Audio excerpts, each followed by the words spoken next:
3 days after burying her father, Elena Voss stood at an altar in a blood-stained wedding dress she didn't choose, about to marry a killer she'd never met. The church smelled like gun oil and fear. Her hands were bound, not with rope, but with her father's debts. $50 million he'd stolen from the Devereaux family, and now she was the payment. The man waiting for her at that altar? Luca Devereaux, the most feared mafia boss on the East Coast. But when their eyes met, she didn't see a monster. She saw something far more dangerous: obsession. Stay until the end to see how Elena's captivity becomes her salvation. Hit that like button and comment your city so I can see how far this story travels. The funeral had been small, pathetically so. Elena Voss stood beside her father's grave in a black dress she'd bought from a thrift store 2 years ago, watching as 2 hired workers lowered the cheap casket into the ground. No flowers, no mourners beyond herself, just rain, mud, and the hollow sound of dirt hitting wood. She should have felt something. Grief, maybe. Anger. But Thomas Voss had stopped being her father long before the heart attack killed him. He'd been a ghost in their apartment for years, drunk more often than sober, paranoid always, jumping at shadows and muttering about debts he couldn't pay. Debts to dangerous people, he'd said once when she was 16. She hadn't understood then. She'd thought he meant loan sharks, credit cards, normal, desperate people problems. She understood now. The first man appeared at the cemetery gates before the workers had finished filling the grave. Tall, dressed in black, with a scar cutting through his left eyebrow. He didn't approach, just stood there, watching. Elena's stomach turned to ice. A second man appeared on her right, then a third behind her. She wasn't being paranoid. She was being surrounded. "Miss Voss," the scarred man's voice cut through the rain. "You need to come with us." Elena's pulse hammered in her throat. "I don't know who you are." "Yes, you do." He stepped forward, and she saw the gun holstered at his side, not hidden. A message. "Your father knew what would happen if he died without paying what he owed. You're coming with us. We can do this easy, or we can do this hard. Your choice." She wanted to run. Every instinct screamed at her to bolt for the trees, to fight, to scream for help. But this was a private cemetery on the edge of nowhere, and these men had the eyes of people who dragged women into cars before. Easy or hard, she was leaving with them either way. "Where are we going?" Her voice came out steadier than she felt. "You'll see." They drove for 2 hours. Elena sat in the back of a black SUV between 2 silent guards, watching the city fade into suburbs, then rural highways, then forests she didn't recognize. Her phone was gone, taken the moment she'd gotten into the car. No one knew where she was. No one would miss her. She had no family left, no close friends, just a dead-end waitressing job at a diner that wouldn't notice if she never showed up again. Her father had made sure of that. Isolated her, kept her small and invisible, and now she was paying for his mistakes. The SUV finally pulled through iron gates into a property that looked like it belonged in a crime movie. A sprawling stone mansion surrounded by manicured gardens and armed guards, walls topped with cameras, men in dark suits patrolling the grounds with dogs. This wasn't just wealth. This was a fortress. "Out!" The scarred man opened her door. Elena's legs shook as she stepped onto the gravel driveway. The rain had stopped, but the sky was still heavy and gray. Everything felt surreal, wrong, like she'd stepped into someone else's nightmare. "This way?" They led her through the front entrance into a house that reeked of old money and older violence. Marble floors, crystal chandeliers, paintings worth more than she'd earn in 10 lifetimes. But beneath the opulence, she could feel it, the weight of blood spilled in these halls, of screams swallowed by thick walls. She was taken to a room on the 2nd floor, large, elegant. A 4-poster bed draped in silk, a private bathroom visible through an open door, and windows that overlooked the gardens. Beautiful, and utterly terrifying. "Wait here," the scarred man said. "Someone will bring you what you need." "What I need?" Elena's voice cracked. "I need answers. I need to know what the hell is happening." "You'll get answers." He stepped into the hallway. Soon, the door closed. She heard the lock click. Elena stood frozen in the center of the room, her breath coming too fast, her mind racing through possibilities. Ransom? But she had no money. Leverage? Against who? Her father was dead. She was nobody. Worth nothing. Unless the thought made her sick. She'd heard stories, read articles, women trafficked, sold, disappeared. No, she couldn't think like that. Not yet. Not until she knew. An hour later, the door opened again. A woman entered, older, stern-faced, carrying a garment bag and a makeup case. She looked Elena up and down with the clinical assessment of someone evaluating livestock. "You're smaller than I expected," the woman said, "but this should fit." "What should fit?" Elena backed toward the window. "Who are you? Where am I?" "My name is Mrs. Harlow. I'm the estate manager. You're at the Devereaux residence." She laid the garment bag on the bed and unzipped it. "And this is your wedding dress." The world tilted. Elena stared at the white silk spilling from the bag. Delicate, expensive, beautiful. A cage made of lace. "No." The word came out strangled. "No, I'm not marrying anyone. You can't. Your father owed Luca Devereaux $50 million. Mrs. Harlow's voice was flat, matter of fact. Money he stole from this family. Money he gambled away, drank away, and wasted on schemes that went nowhere. When a man dies owing that kind of debt, his assets are seized. You're his only living asset. I'm a person, and you'll be treated as such. Mr. Devereaux doesn't want a slave. He wants a wife. I don't even know him." "You will." Mrs. Harlow opened the makeup case. "The ceremony is in 3 hours. I suggest you shower and let me help you look presentable. Fighting won't change what's happening, girl. It'll just make it harder on yourself." Elena wanted to scream, to tear the dress to pieces, to shatter every window in this godforsaken room and run until her lungs gave out. But the woman's eyes held something that stopped her. Not cruelty. Pity. This had happened before. To other women. And fighting hadn't saved them. "What happens if I refuse?" Elena whispered. Mrs. Harlow's expression softened, just barely.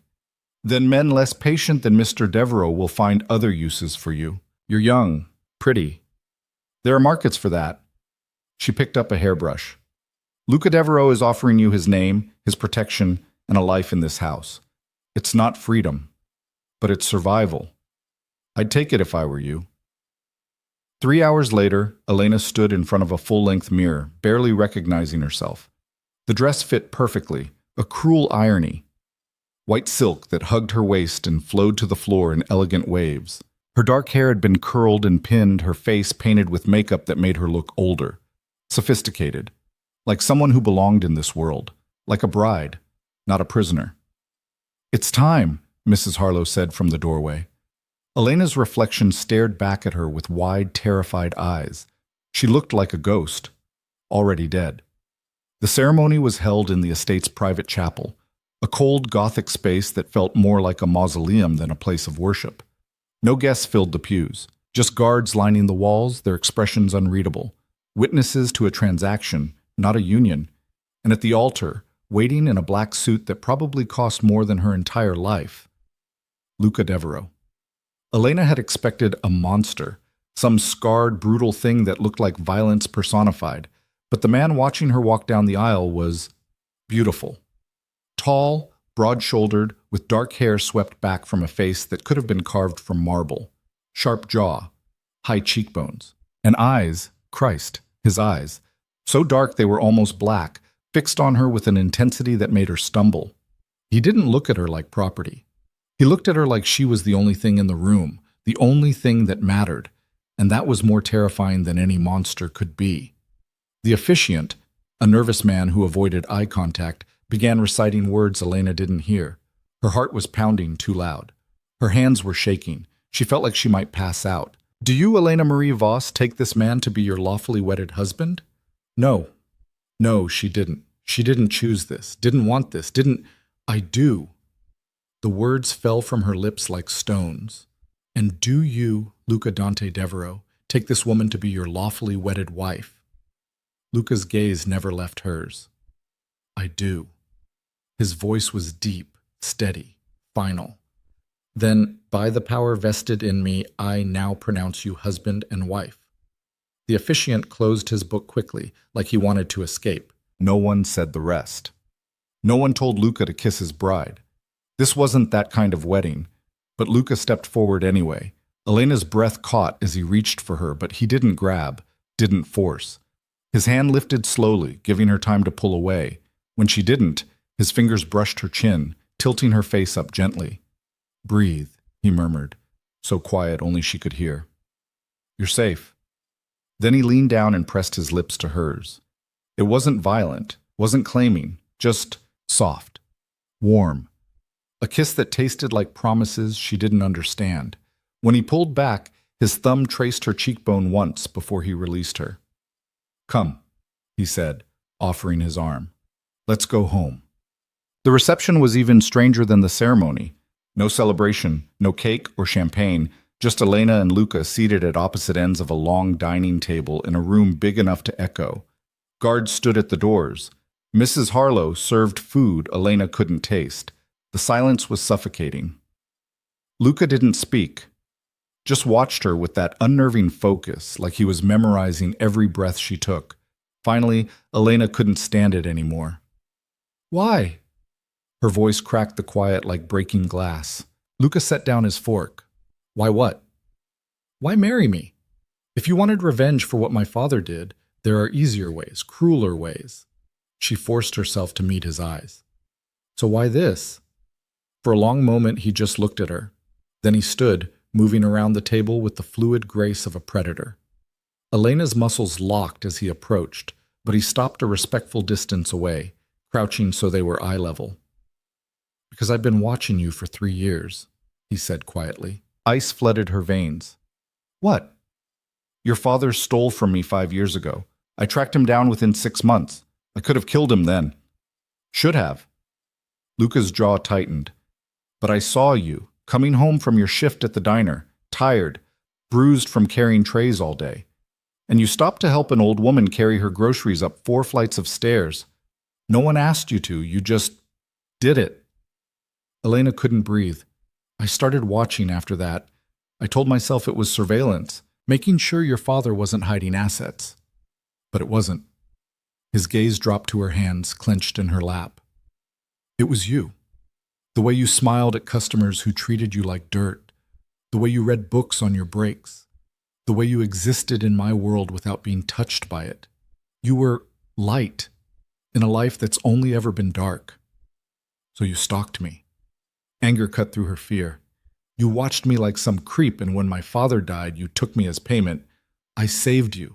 His voice hardened. "You think you were the only one who knew your father died? 3 other families wanted pieces of him, and when they couldn't get him, they'd have come for you, sold you, used you, destroyed you." He stood abruptly. "I claimed you first because I'm the only one who won't hurt you, because I've wanted you since the moment I saw you help that woman, and because I'm selfish enough to keep what I want." Elena's hands trembled. "You don't even know me." I know you're kind in a world that punishes kindness. I know you're strong enough to survive a father who broke you down to nothing. I know you're terrified right now, but you haven't cried once." His expression softened just slightly. "And I know I'll spend the rest of my life earning the choice you didn't get to make today. You can't earn something you stole. Watch me." He turned and walked toward the door, pausing at the threshold. "Mrs. Harlow will show you to your room. It's yours. Private. I won't come in without permission. You have the run of the house and grounds, but don't try to leave. The guards have orders to stop you, gently, but they will stop you. Anything you need, ask. Anything you want, ask. I'm a lot of terrible things, Elena, but I'm not a liar and I'm not a rapist. You're my wife, not my prisoner." "Those things aren't mutually exclusive," Elena shot back. Luca's smile was grim. "No, they're not. But I'm going to try like hell to make you forget that." Then he was gone, leaving her alone in a dining room that suddenly felt cavernous. The room Mrs. Harlow led her to was even more opulent than the first. A suite, really. Bedroom, sitting area, walk-in closet filled with clothes in exactly her size. Another reminder that Luca had been watching her long before today. "Get some rest," Mrs. Harlow said, her tone almost gentle. "Tomorrow will be easier." Elena doubted that. but she was too exhausted to argue. The moment the door closed, she collapsed onto the bed and finally let herself break. Not crying, just crumbling. Her body shook with silent sobs she wouldn't let escape because she had a horrible feeling someone was still watching, still measuring her reactions. She'd married a stranger, a criminal, a man who'd confessed to stalking her for years and called it salvation. And the worst part, the part that made her sick, was that some tiny, traitorous piece of her had felt something when he'd looked at her, when he'd kissed her, when he'd said she was light in his darkness. She hated herself for it, hated him more. But hate wouldn't get her out of this. Hate wouldn't survive in a house built on violence. So Elena did what she'd always done. She buried the fear, swallowed the tears, and started planning. If Luca Devereaux wanted a wife, she'd give him one, compliant, quiet, exactly what he expected. And when he stopped watching so closely, when he trusted her enough to let his guard down, she'd disappear.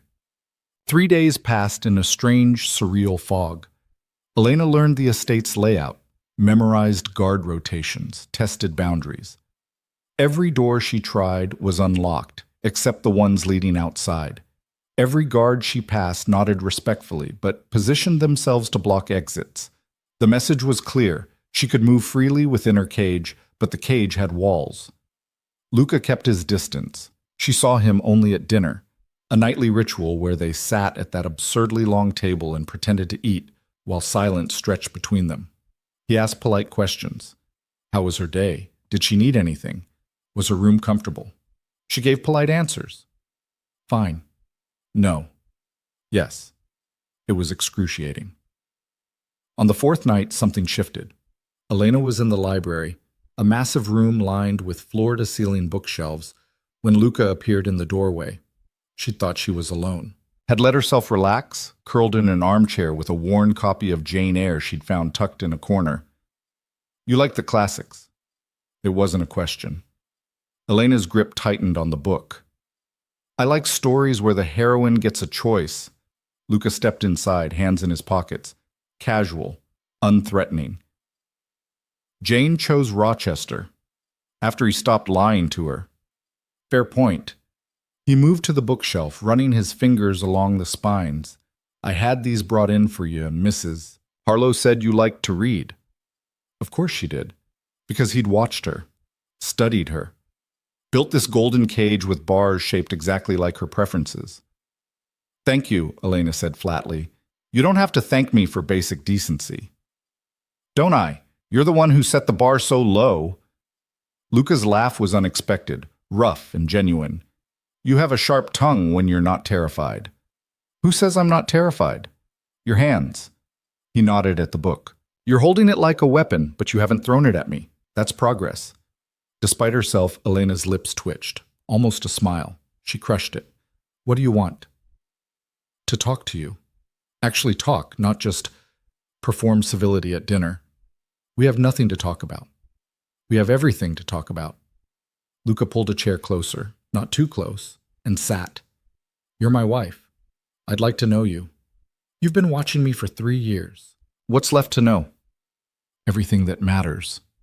His gaze was steady, intense. I know what you do, not who you are. I know you're kind to strangers, but I don't know what makes you laugh.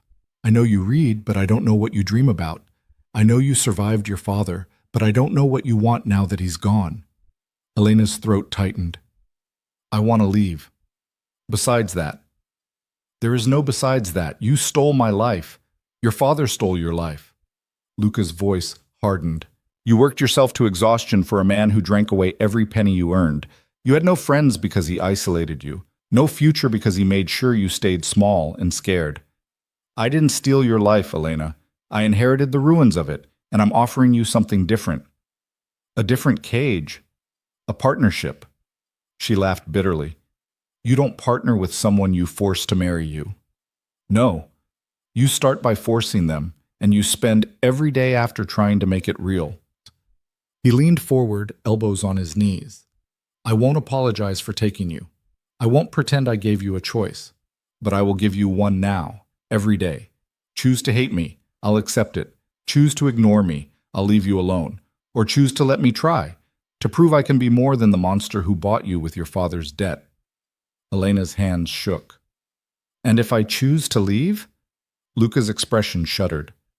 I can't let you go. Not yet. The families who wanted you don't forget. You walk out those gates, you'll be dead or worse within a week. His jaw clenched. But if you stay, if you let me protect you, if you give me time to clean up the mess your father made, I'll give you a choice. Real freedom, money, a new identity, a life anywhere you want. When? When it's safe. When I've eliminated every threat. How long? I don't know. Honesty, at least. It didn't make her feel better. Elena stood abruptly. I'm tired. I'm going to bed. Luca stood too, but didn't follow as she headed for the door. Elena. She stopped. Didn't turn around. I meant what I said at the wedding. You're safe here. With me. A pause. I know that doesn't mean much yet, but I'll keep saying it until you believe it. Elena walked away without responding. But later, alone in her room, she found herself thinking about his words. About the way he looked at her. Not with the possessive hunger she'd expected, but with something rawer, more desperate. Like he needed her to be his salvation as much as he claimed to be hers. It didn't change anything, but it scared her more than the alternative. But 2 weeks into her captivity, because that's what it was, no matter how he dressed it up, Elena made her first real mistake. She asked about his work. They were in the garden, of all places. Elena had taken to walking the grounds every afternoon, and Luca had started joining her, silent at first, then making small observations, the weather, the roses blooming early, careful, neutral topics. This time, though, she broke the script. What do you do? This question came out sharper than she intended. I know you're what you are, but what does that actually mean? Day to day? Luca was quiet for so long she thought he wouldn't answer. Then, I run an organization that controls most of the East Coast's import operations, legitimate and otherwise. Otherwise meaning illegal. Yes. Drugs? No. I don't touch narcotics, too messy, too much collateral damage. He plucked a rose from a nearby bush, examining it. Weapons? Information? Protection. I provide services to people who can't go to the authorities. You mean criminals? I mean people the system failed. Yes, some are criminals, some are just desperate. He offered her the rose. She didn't take it. He set it on the bench between them. It's not clean work, it's not noble, but it's what I inherited, and I've made it less monstrous than it was. Less monstrous, Elena repeated. You still kill people. Yes. No hesitation. No justification, just truth. Something twisted in her chest. How many? Do you really want to know? Yes. Luca turned to face her fully. 37. By my own hand. More if you count the orders I've given. His eyes were dark, empty. Most deserved it. Some didn't. I live with that. I don't ask for forgiveness because I won't stop. This is who I am, Elena. This is the man you married. She should have been horrified, disgusted, should have run back to the house and locked herself in her room. Instead, she found herself asking, the ones who didn't deserve it, why? Because someone more powerful ordered it. Because mercy looked like weakness. Because I was younger and stupider and didn't know there was another way. His voice roughened. I can't undo those deaths, can't make them right. But I've tried to be different since he stopped himself. Since when? Since I saw you help that woman with her groceries. Elena's breath caught. You looked at her like she mattered, Luca continued quietly, like her struggle was worth stopping for. And I realized I hadn't looked at anyone like that in years. Everyone in my world is a transaction, a tool, a threat. But you saw a person, and I thought, maybe if I could be the kind of man who deserved someone like you, I could be something better. That's not fair, Elena whispered. You can't put that on me. Your redemption isn't my responsibility. I know. You didn't ask for this. Any of it. He stood, looking down at her with something achingly close to regret. But you're here anyway, and I'm selfish enough to hope that maybe, just maybe, some of your light rubs off. He walked away before she could respond, leaving her alone with a rose and a truth she didn't want to accept. Luca Devereaux was a killer. a criminal, a man who'd stolen her freedom, but he was also broken and trying, and looking at her like she was the answer to a question he'd been asking his whole life. And Elena had no idea what to do with that. The shift happened slowly, imperceptibly at first. Luca stopped hovering, started trusting her with small freedoms, access to his office, permission to use the phone, monitored, but still. Conversations that went beyond surface pleasantries. And Elena, despite every instinct screaming at her to stay distant, started noticing things. The way Luca never raised his voice, even when his men brought him bad news. The way he listened when she spoke, like her words actually mattered. The way he looked exhausted some mornings, like he'd spent the night cleaning up horrors she didn't want to imagine. She learned he took his coffee black, that he'd taught himself to read Russian and Italian because his father had mocked him for being too American, that he hated guns despite being an excellent shot, that he played piano when he thought no one was listening, haunting, melancholic pieces that made her chest ache. She learned he was human, and that terrified her more than the monster ever had. 1 month after the wedding, Elena made her second mistake. She intervened. A man was brought to the estate in the middle of dinner, dragged, really, by 2 guards, beaten, bloody, begging. "Please, Mr. Devereaux, I can explain. You stole from me, Marcus." Luca's voice was cold, detached. $300,000. Did you think I wouldn't notice? My daughter needed surgery, so you stole from me instead of asking. Luca stood, and Elena saw the shift, the shuddering of whatever humanity had been there moments before. Take him to the East Wing. Make it quick. No! The word was out before Elena could stop it. Everyone froze. The guards. Marcus. Luca. Luca turned to her slowly. Go to your room, Elena. No, she said again, standing on shaking legs. He was desperate. His daughter is not my problem. But you could help. I could. Luca's gaze was flat, dangerous. I could help every desperate father who steals from me. And then I'd be seen as weak. And then I'd be dead within a year. And you'd be passed to whoever killed me. Is that what you want? I want you to show mercy. Mercy is a luxury I can't afford. Bullshit. Elena's voice rose. You told me you were trying to be different, better. This is how you do it. Not by killing everyone who crosses you, but by choosing when to show mercy. When to be more than the monster everyone expects. Silence. Lucas stared at her like she'd slapped him. Then, slowly, he looked at Marcus. How much does your daughter need? Marcus blinked through swollen eyes. What? For the surgery. How much? 50,000. I'll pay it, and you'll work off the debt you owe me. Clean, legal work, 10 years. Luca's voice was sharp, final. But if you ever steal from me again, I'll kill you and everyone you love, understood? Yes, sir. Thank you. Don't thank me. Thank my wife. Luca gestured to the guards. Take him to medical. Get him patched up. Then find out where his daughter is and make sure she gets the best care available. The guards hesitated, shocked, then moved quickly to obey. When they were alone, Luca turned to Elena. His expression was unreadable.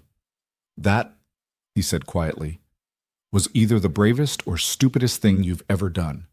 Elena's hands were shaking. Probably both. You undermined me in front of my men. You were about to kill a desperate father. I was about to maintain order. You were about to prove you're exactly what everyone thinks you are. She stepped closer, heart pounding. You told me you wanted to be different. This is different. Luca's jaw worked. For a moment, she thought he might explode, might show her the violence she'd been waiting for. Instead, he laughed, low, rough, almost disbelieving. You're going to get me killed, he said, shaking his head. Or get yourself killed, I haven't decided which. So I can do it again? His eyes met hers, and something in them made her breath catch. Heat, admiration, something dangerous and tender all at once. Yeah, he said softly. You can do it again. Then he crossed the distance between them in 2 strides, cupped her face in his hands, and kissed her. Not gently this time. Not like the wedding.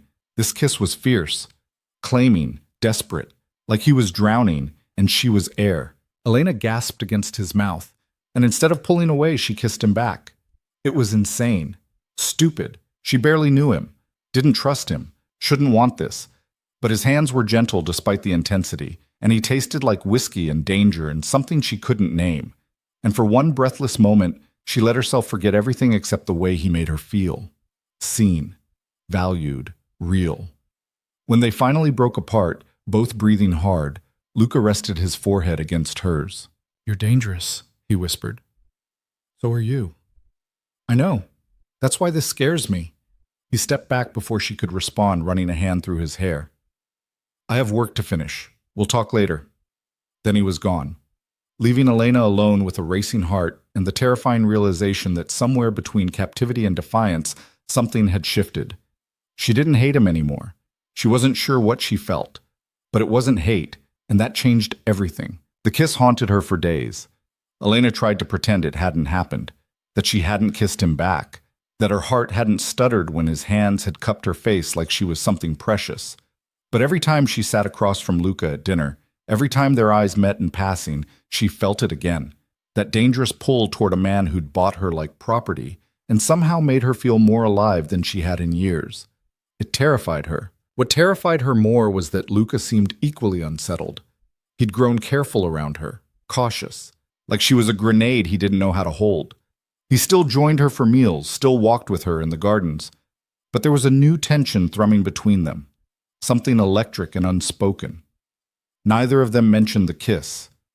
Neither of them could forget it.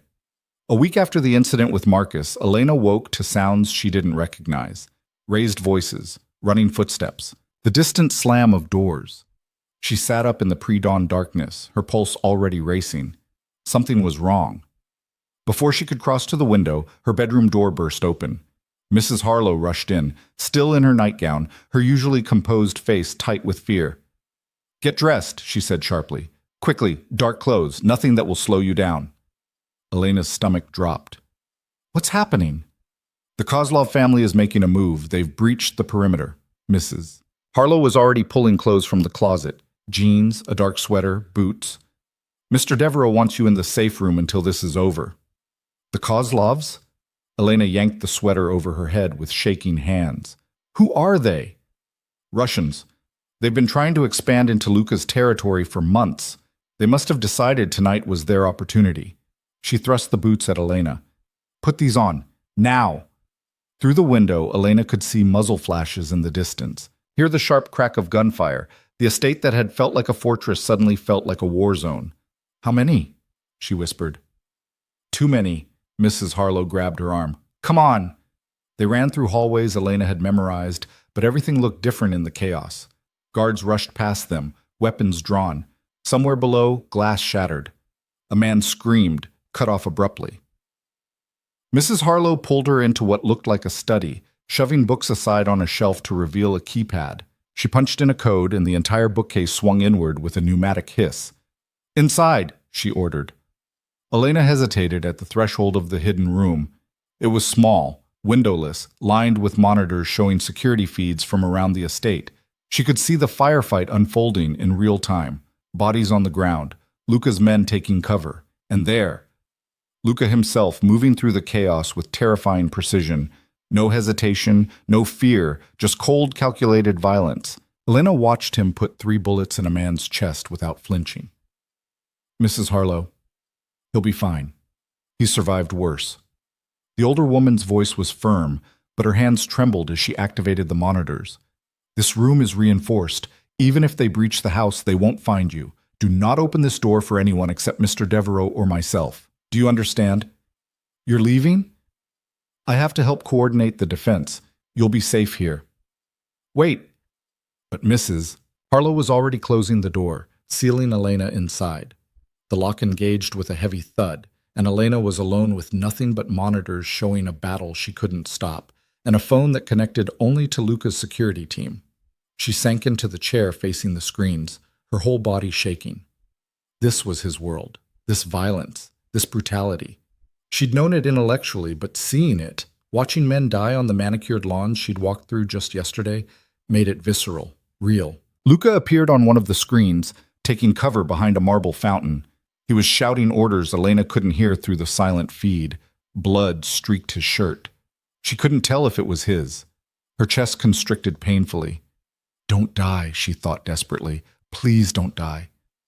The thought should have shocked her. She should want him gone, should see this as an opportunity for freedom if the Kozlovs won. But all she could think was that if Luka died, she'd never know what they could have been. Would never get to understand this strange, impossible thing growing between them. The battle lasted 47 minutes. Elena counted every second on the digital clock in the corner of the monitors, watching as Luka's men slowly pushed back the invaders. Bodies accumulated on both sides. The rose garden she'd loved was shredded by gunfire. The fountain where Luka had taken cover was pocked with bullet holes. Finally, the last of the attackers either fell or fled.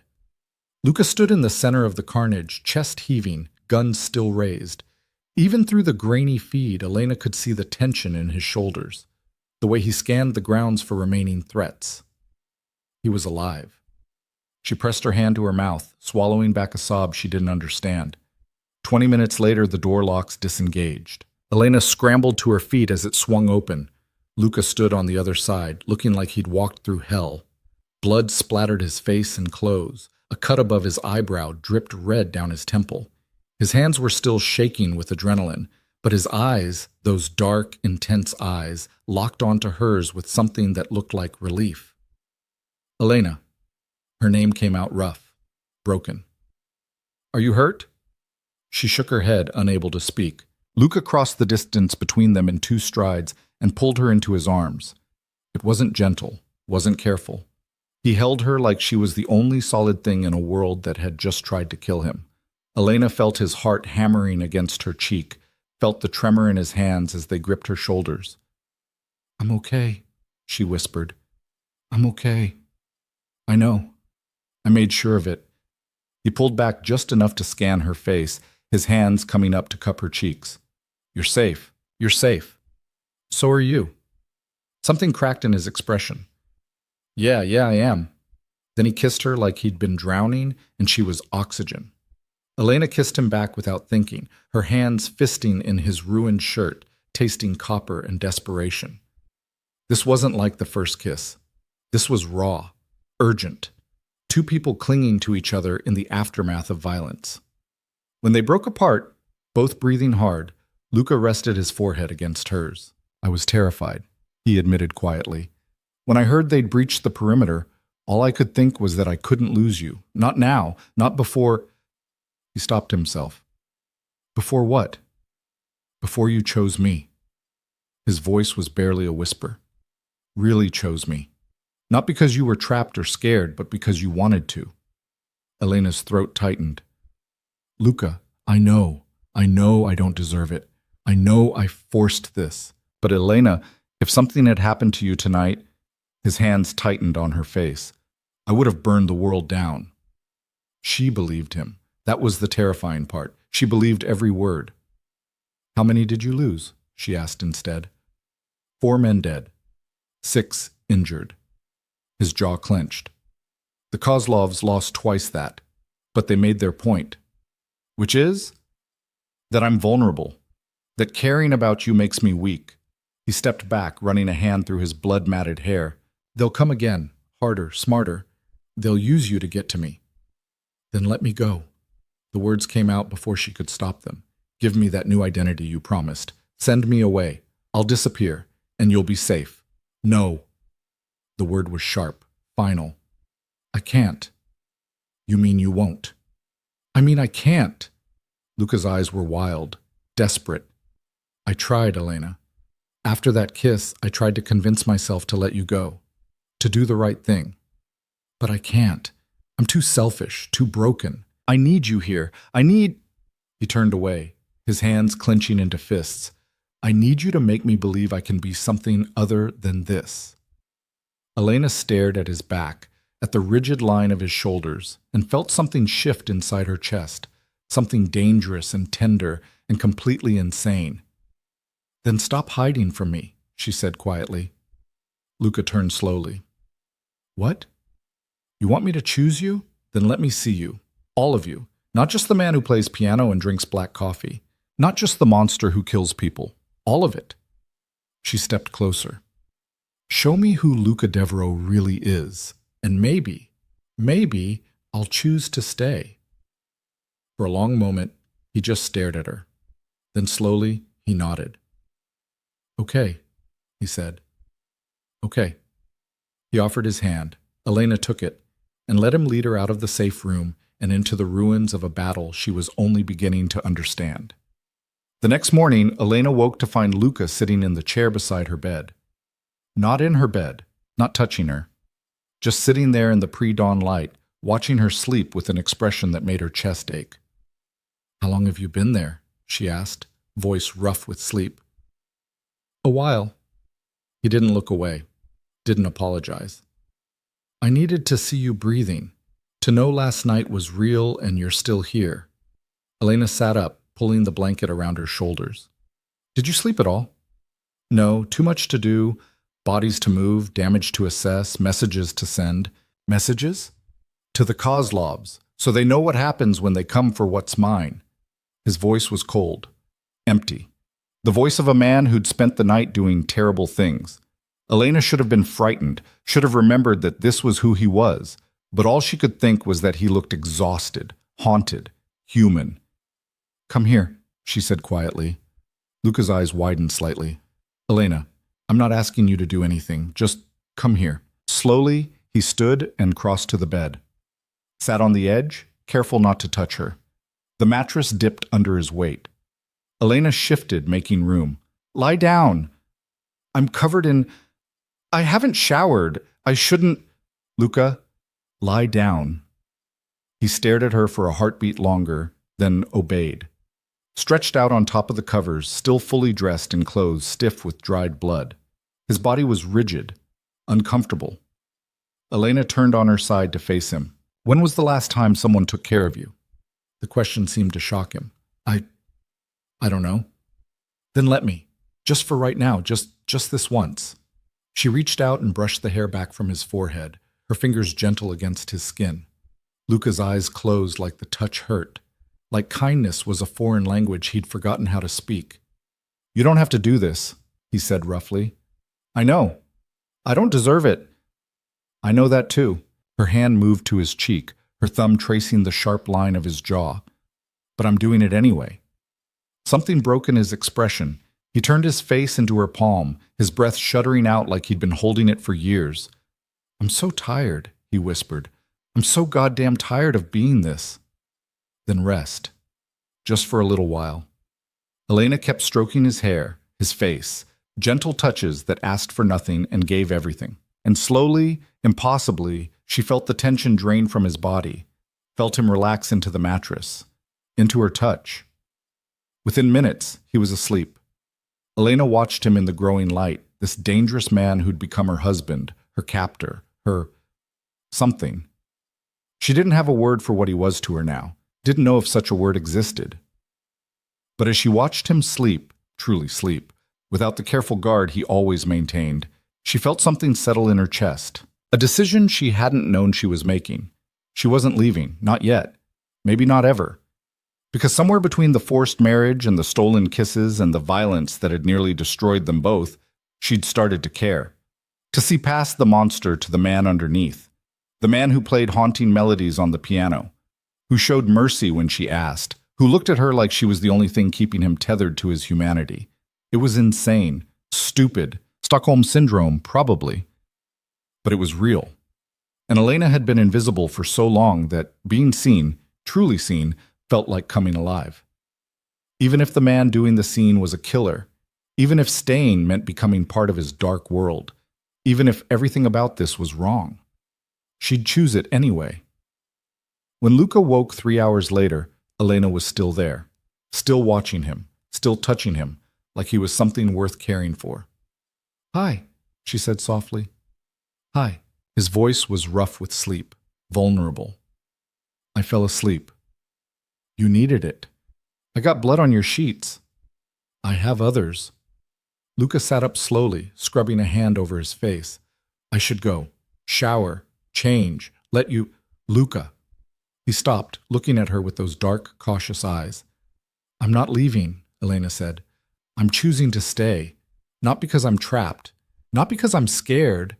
Because I want to understand this. Us. Whatever this is. Luca's breath caught. Elena, I'm not saying I love you. I'm not saying I forgive you for how this started, but I'm saying I'm here. Really here. And I want to know who you are when you're not trying to be the monster everyone expects. For a long moment, Luca just stared at her. Then he reached out, cupping her face with a gentleness that seemed impossible from hands that had killed men just hours ago. I'll show you, he promised. Everything, no more hiding. Then start now. Tell me something real, something you've never told anyone. Luca's thumb traced her cheekbone as he considered. Then, quietly, I was 8 when my father made me kill someone for the first time. Elena's breath froze. His name was Michael. He was my father's accountant. He'd been skimming money. Small amounts, barely noticeable. Luca's voice was distant, detached. My father found out. He dragged me into his office, put a gun in my hand, and told me to shoot. I said no. I was 8. I didn't understand. So he beat me until I couldn't stand, then made me watch while he tortured Michael for hours. And when Michael finally died, my father said, "This is what happens when you're weak, when you show mercy. Remember it." Tears burned Elena's eyes.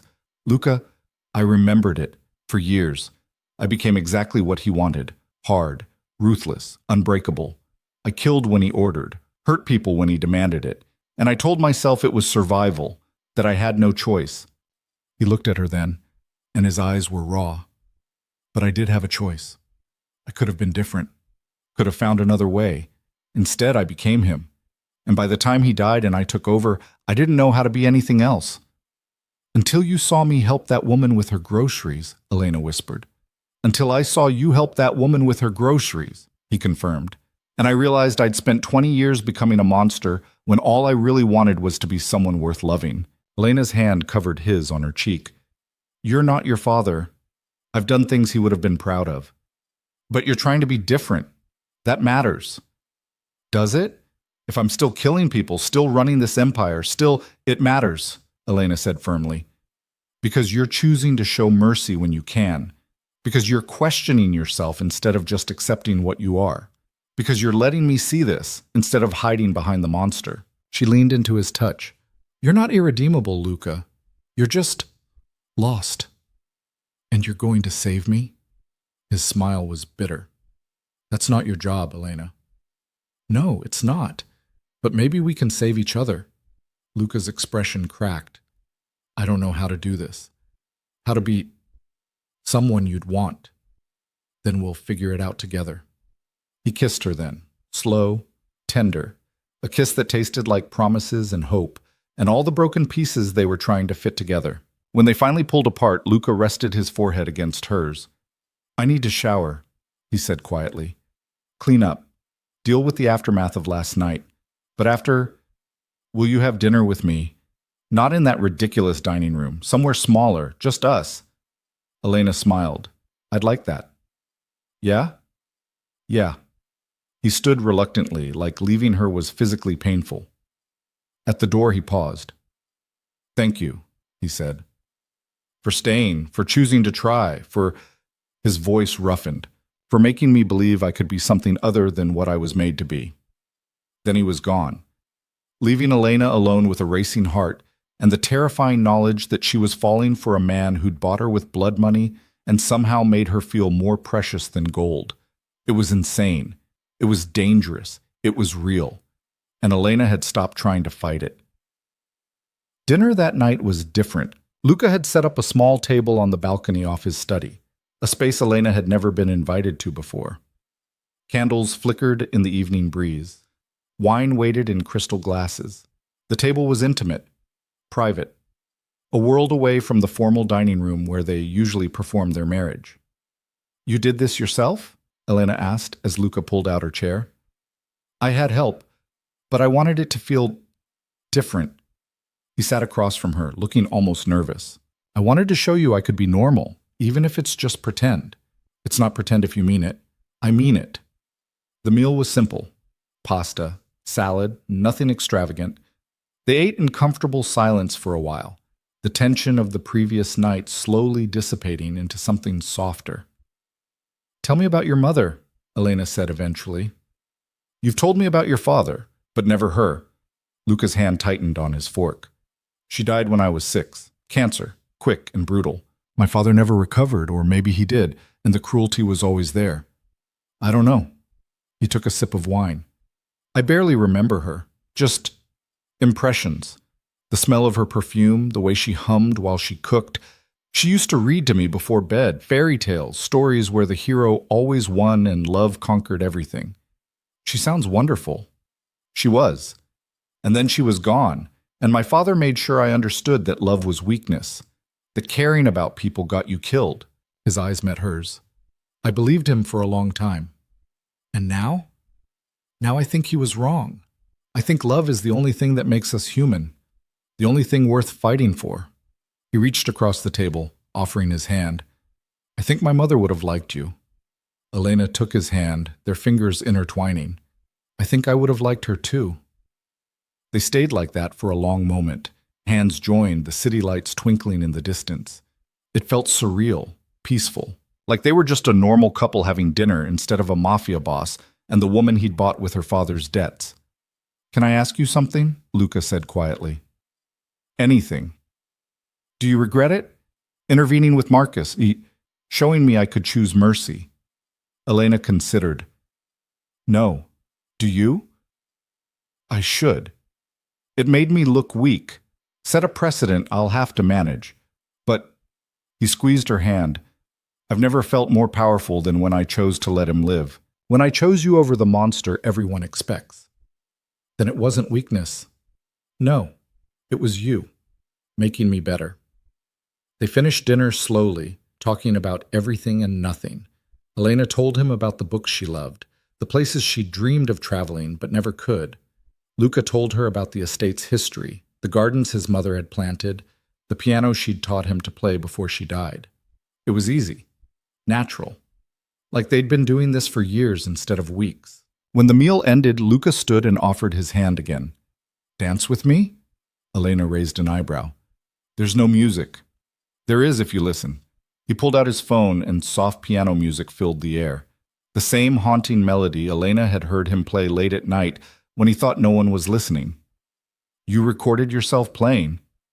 "I wanted to remember what it felt like, to create something beautiful instead of destroying things." He drew her close, one hand at her waist, the other holding hers. "Dance with me, Elena. Let me pretend, just for tonight, that this is real.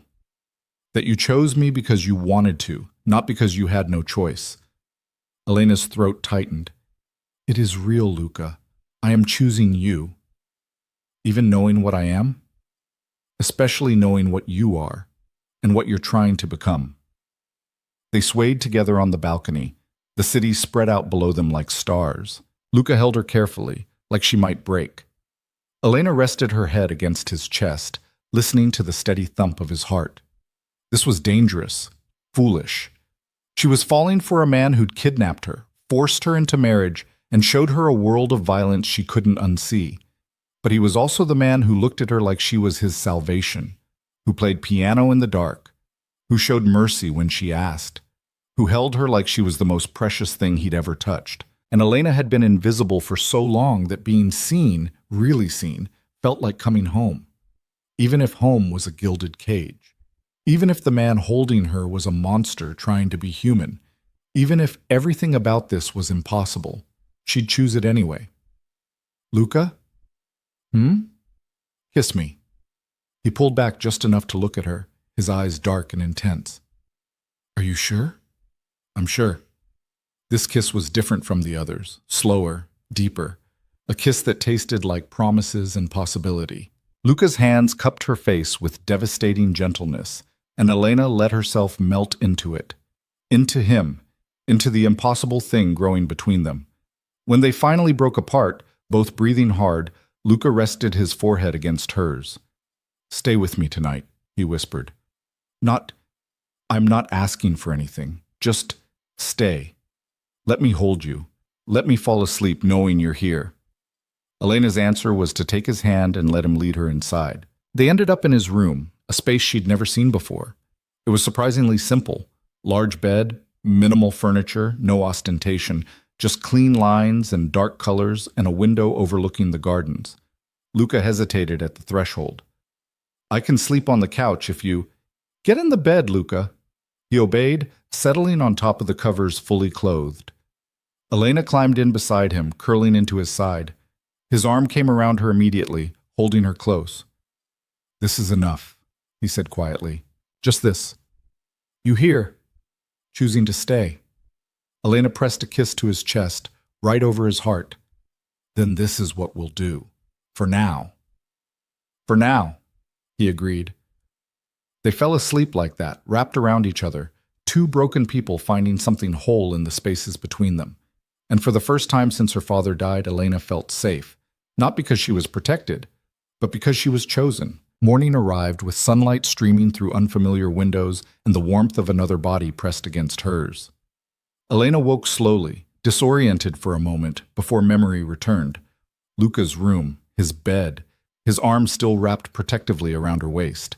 She turned carefully, not wanting to wake him, and found herself face to face with a version of Luca she'd never seen before. Relaxed, peaceful.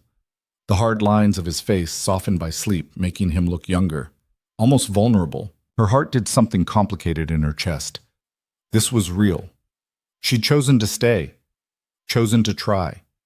And lying here in the quiet morning light, feeling the steady rise and fall of his breathing, Elena couldn't bring herself to regret it. Luca's eyes opened slowly, focusing on her with an intensity that made her breath catch. Hi, he murmured, voice rough with sleep.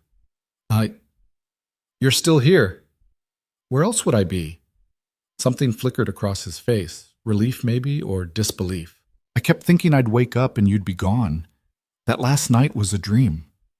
Elena reached up, touching his jaw gently. Not a dream. I'm here. Yeah. He caught her hand, pressing a kiss to her palm. You are. They stayed like that for a long moment, just looking at each other in the morning light. Then Luca's phone buzzed violently on the nightstand, shattering the peace. He sighed, reaching for it. I have to take this. I know. Elena slipped out of bed as Luca answered, his voice immediately shifting into the cold, authoritative tone she'd come to recognize as his business voice. She padded back to her own room, showered, and changed, trying not to think too hard about how natural it had felt to wake up beside him. By the time she made it downstairs, Luca was already in his office with the door closed. She could hear raised voices through the heavy wood. An argument. Something about territory and the Kozlovs and revenge. The real world crashing back in. Elena was picking at breakfast in the small dining room when Mrs. Harlow found her. Mr. Devereaux asked me to let you know he'll be occupied most of the day, the older woman said, setting down fresh coffee. There's fallout from the attack to manage. What kind of fallout? Mrs. Harlow hesitated, then sat across from Elena with a sigh. The Kozlovs lost 12 men in the attack. They're demanding compensation, threatening retaliation, and the other families are watching to see how Mr. Devereaux handles it. What happens if he shows weakness? Then they'll all come for him, like sharks smelling blood in the water. Mrs. Harlow's expression was grim. This world doesn't forgive mercy. It sees it as an invitation. Elena thought of Marcus, of the man Luca had spared because she'd asked. He showed mercy once. Is that going to destroy him? I don't know, but I do know that in 20 years of working for this family, I've never seen Mr. Devereaux look at anyone the way he looks at you. Mrs. Harlow's voice softened. Whatever is happening between you two, it's changing him. Whether that's good or bad remains to be seen. Before Elena could respond, the office door slammed open. Luca emerged, his face a mask of barely controlled fury. He stalked past them without a word, heading for the front entrance. Elena was on her feet before she thought better of it. Luca?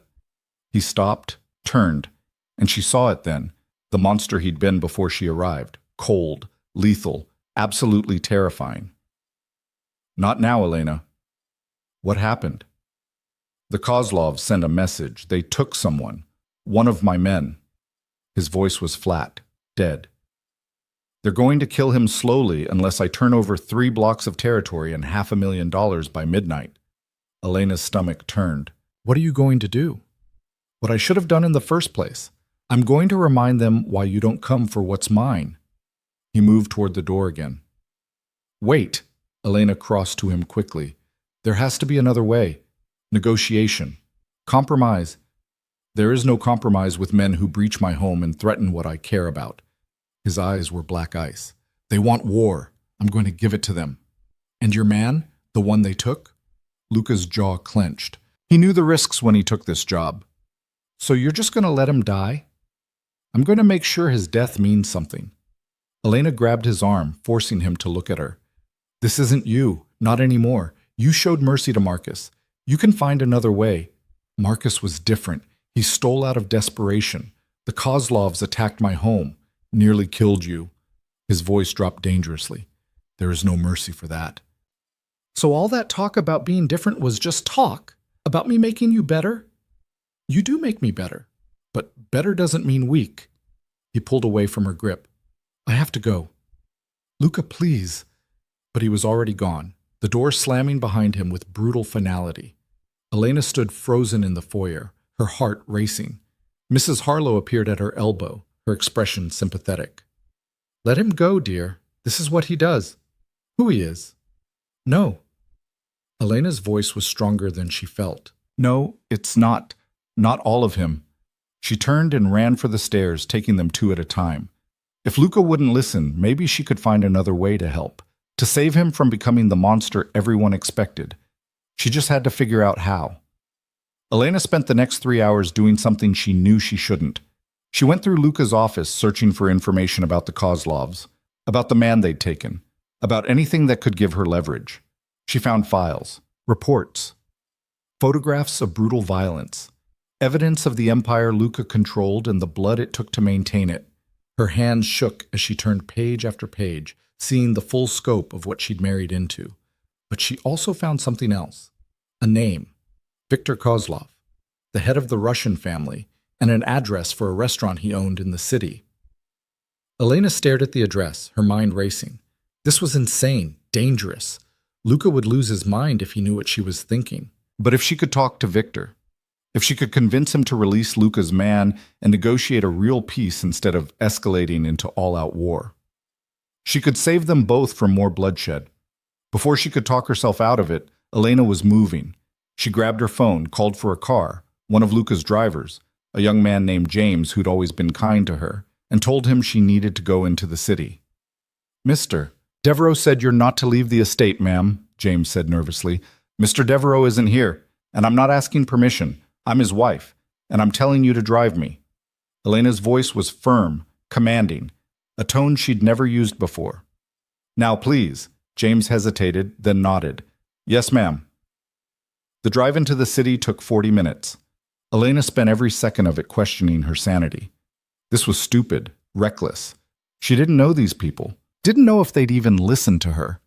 But she knew Luca, knew that if he went to war with the Kozlovs, more people would die, including, possibly, him. And she couldn't let that happen. The restaurant was in a part of the city Elena had never visited. Expensive, exclusive, the kind of place where men in expensive suits made deals that never appeared on paper.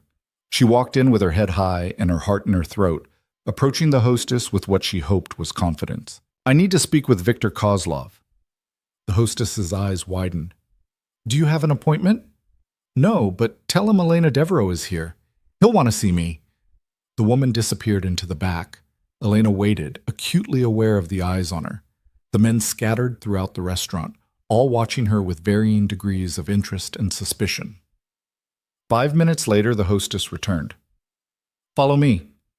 Elena was led through the restaurant to a private room in the back, opulent, dark wood and leather.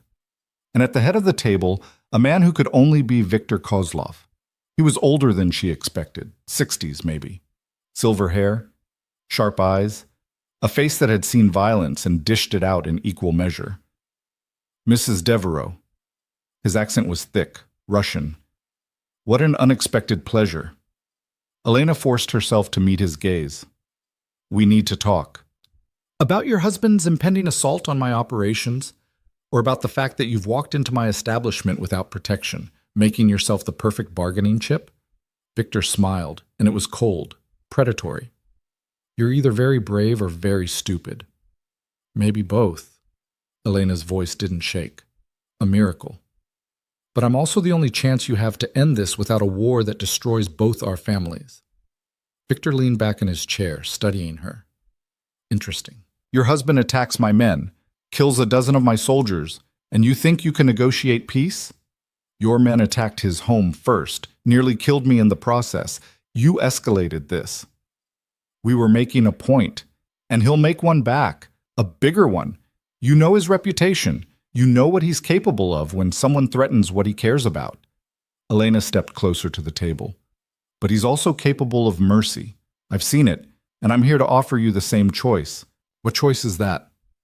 Release his man, unharmed, negotiate a real peace, new territory lines, compensation for your losses, whatever it takes. End this before it becomes a bloodbath neither side can survive. Victor laughed. Actually, laughed. And why would I do that? I have the leverage. I have his man. I have you now, if I choose to take you. Because if you take me, Luca won't just come for you. He'll burn your entire organization to the ground. Every business, every holding, every person you've ever cared about. You think you've seen his violence? You haven't seen what he'll do for me. The room fell silent. Victor's smile faded. You love him. It wasn't a question. Elena didn't deny it. I do. And he loves me.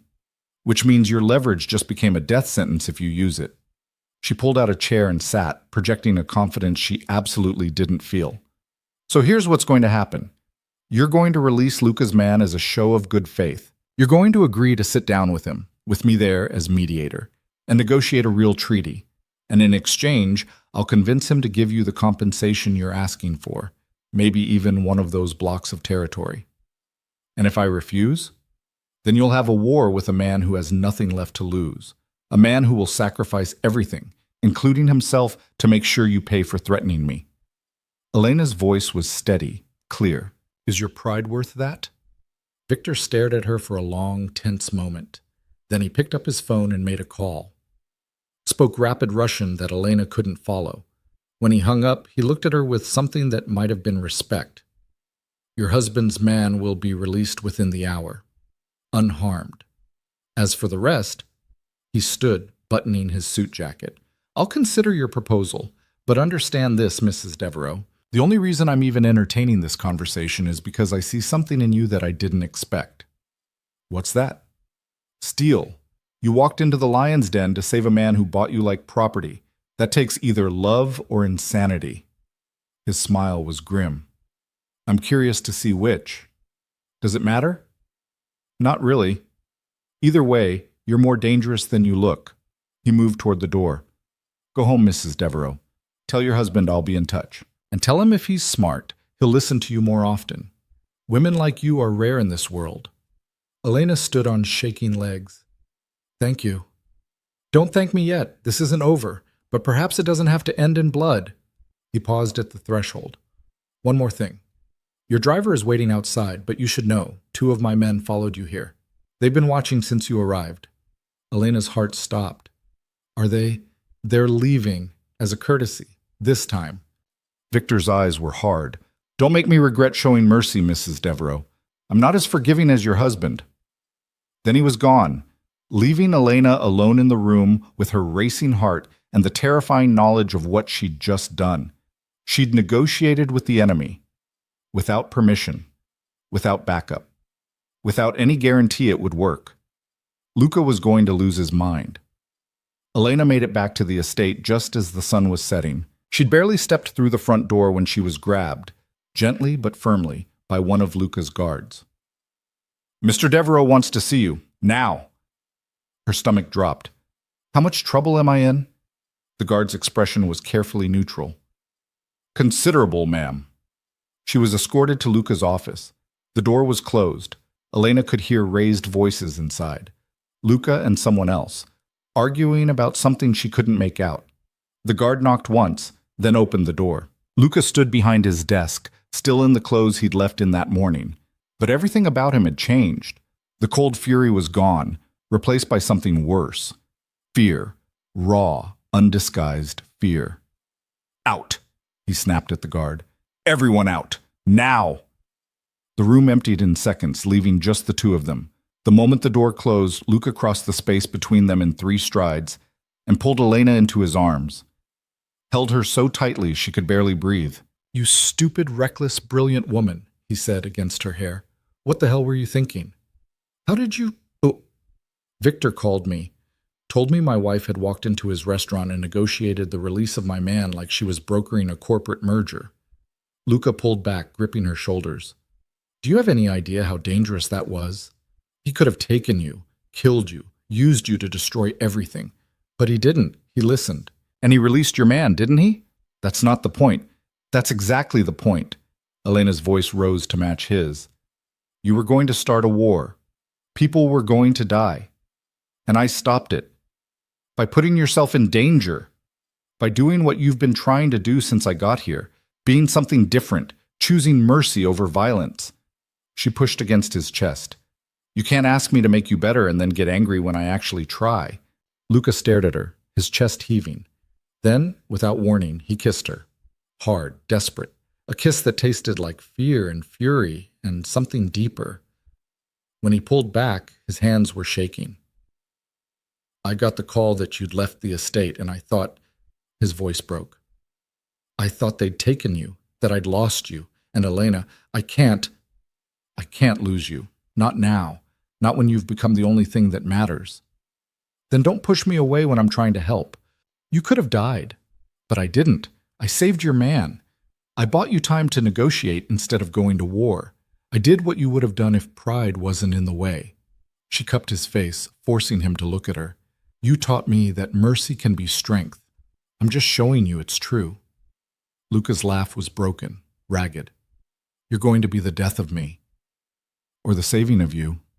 He kissed her again, softer this time, tender, like she was something precious he'd almost lost. "Victor wants to negotiate," Luca said when they finally broke apart. "He's agreed to a sit-down, with you there." "That's good, right? That's terrifying, because it means you've made an impression. They'll remember you now, use you if they can. You've painted a target on your back. I already had one, the moment I became your wife." Elena's voice was steady. "At least now I'm choosing to be part of this instead of just being protected from it." Luca studied her for a long moment. Then slowly he nodded. "Okay, we do this together. But Elena—" His grip tightened. "If anything happens, if anyone so much as looks at you wrong, I'm burning that negotiation to the ground. Understood?" "Understood." "Good." He pulled her close again, resting his chin on top of her head. "My man, the one they released, his name is Daniel. He wants to thank you." "He doesn't need to—" "He does. You saved his life. The least you can do is let him acknowledge it." Elena nodded against his chest, breathing in the scent of him. Gunpowder and expensive cologne and something uniquely Luca. "I was so scared," she admitted quietly, walking in there, facing Victor. "But I kept thinking about you, about what you'd do. And I just did it. You're braver than I am." "No, I'm just stubborn." Luca's laugh rumbled through his chest. "That too." They stood like that for a long moment, wrapped around each other, both realizing how close they'd come to losing something they hadn't even named yet. "Stay with me tonight," Luca said finally. "Not just sleeping, stay with me. Let me hold you. Let me convince myself you're real and safe and here." Elena pulled back just enough to look at him. "I'm not going anywhere. Promise me." "I promise." He kissed her forehead gently. "Come on, let's get you fed. Then I want to hear every detail of how you convinced a Russian mobster to show mercy." "I told him you'd burn his world down if he hurt me." "Damn right I would." "I know. That's why it worked." The negotiation happened 3 days later in a neutral location, a private club neither family owned but both respected. Luca brought 4 of his best men. Victor brought 6. Elena sat between them, the only woman in a room full of predators. It was terrifying. It was also exhilarating. She watched Luca negotiate with a precision that was almost beautiful. Watched him give ground where it didn't matter and hold firm where it did. watched him transform from the man who held her at night into something cold and calculating and absolutely lethal. And she realized this was part of him too. Not just the softness he showed her, but this, the leader, the strategist, the man who could command a room with a single look. Victor was equally impressive, sharp, calculating, willing to compromise but never to surrender. They hammered out terms for 3 hours. Territory lines, compensation, less than Victor wanted but more than Luca preferred, a mutual defense pact against outside threats, and most importantly, a promise of non-aggression that both men signed in blood, literally, with a knife in their own palms, sealing the pact in the old way.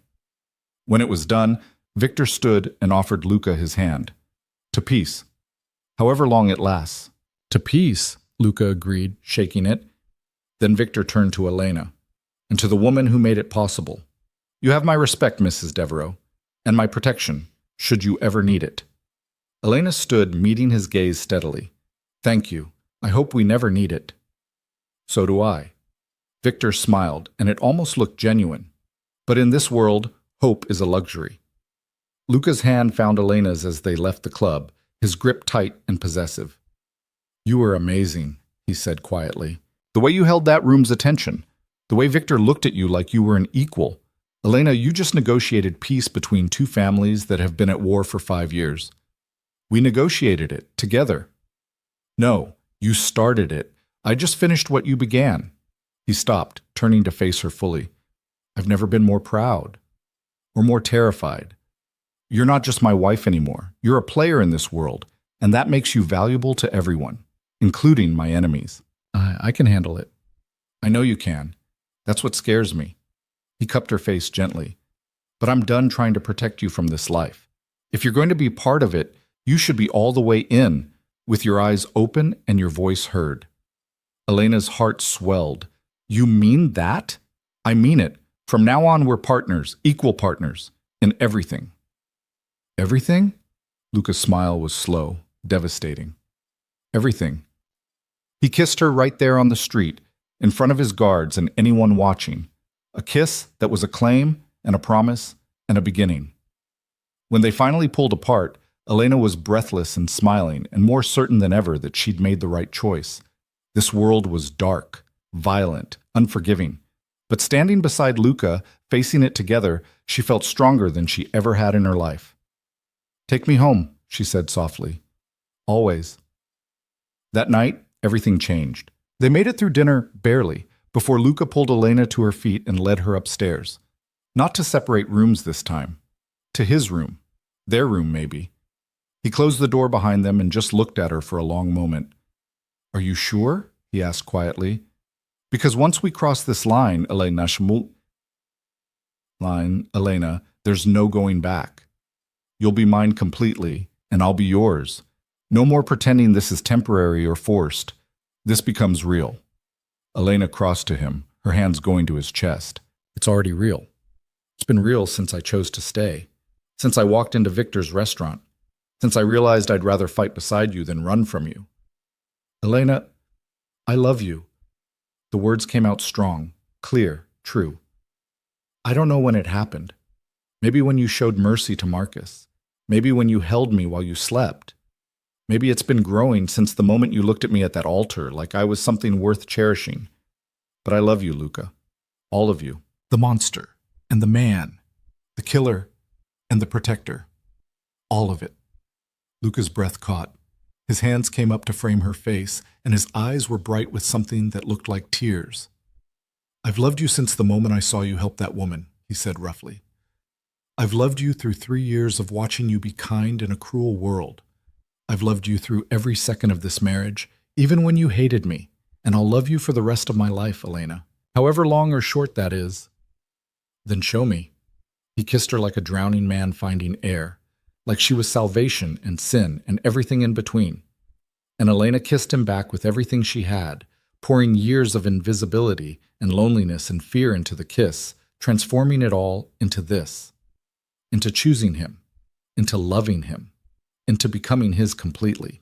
And when they finally fell into bed together, when Luca made love to her with a tenderness that made her cry and a passion that set her on fire, Elena knew she'd found something she hadn't even known she was searching for. Home. Not in a place or a person, but in the choice to love someone broken and let them love you back. In the decision to see past the monster to the man underneath. In the courage to stay when leaving would be easier. Afterward, they lay tangled together in the darkness, Luca's fingers tracing idle patterns on her skin. "I'm still scared," he admitted quietly. "That I'll mess this up, that I'll hurt you, that I'll become my father and destroy the best thing that ever happened to me." Elena turned in his arms, pressing her hand over his heart. "Then we'll be scared together. And when you start becoming him, I'll pull you back. That's what partners do." "Partners," Luca repeated, smiling. "I like the sound of that." "Good, because you're stuck with me now. Best thing I ever stole." "Luca Fitch." I know. You chose me, but I'm still going to take credit for having the good sense to claim you in the first place." He kissed her forehead. "Thank you." "For what?" "For seeing me, for staying, for making me believe I could be something other than what I was made to be." His voice roughened. "For loving me when I didn't deserve it." "You deserve it now." "I'm going to spend the rest of my life making sure that stays true." Elena believed him. Against all logic and reason, she believed him. And as she drifted off to sleep in his arms, safe and chosen and loved, she couldn't bring herself to regret a single moment of the journey that had brought her here. Even the painful parts. Even the forced beginning. Because this, lying in Luca's arms, knowing she was his and he was hers, was worth every moment of fear and uncertainty. It was worth everything. 3 weeks of peace felt like a lifetime, and an eye blink all at once. Elena woke each morning wrapped in Luca's arms, learning the geography of his body, the way she'd once memorized the layout of the estate. The scar on his ribs from a knife fight when he was 19. The burn mark on his shoulder from a cigarette his father had pressed there when he was 12. The calluses on his hands from the gun he'd learned to shoot before he could properly read. Each mark told a story. Each story made her love him more. They fell into a rhythm that felt almost normal. Breakfast together, where Luca read the financial reports, while Elena worked through Italian lessons he'd insisted on teaching her. Afternoons where she sat in on his meetings, at his insistence, not hers, learning the intricacies of the world she'd married into. Evenings in the garden or the library, stealing moments of quiet between the chaos of running an empire. And nights. Nights where they came together like they were trying to make up for all the years they'd spent alone. Where Luca worshipped her body like she was sacred and she gave herself to him completely, no more walls between them. It was perfect, which should have been Elena's first warning that it couldn't last. The call came on a Tuesday morning while they were still in bed. Luca's phone buzzed, and Elena felt him tense immediately against her. "It's Marcus," he said quietly, checking the screen. "Something's wrong."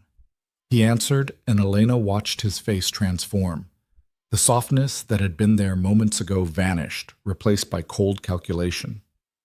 "When?" Pause. "How many?" Another pause. "No, don't engage. Fall back to the secondary location. I'm on my way." He hung up and was out of bed before Elena could ask questions, already pulling on clothes with the efficiency of someone who'd done this 1,000 times. "What happened?" "The Castellanos hit one of our warehouses. They took the entire shipment, 2 million in merchandise, and killed 3 of our guards." Luca's voice was flat, controlled. But Elena could see the fury simmering beneath.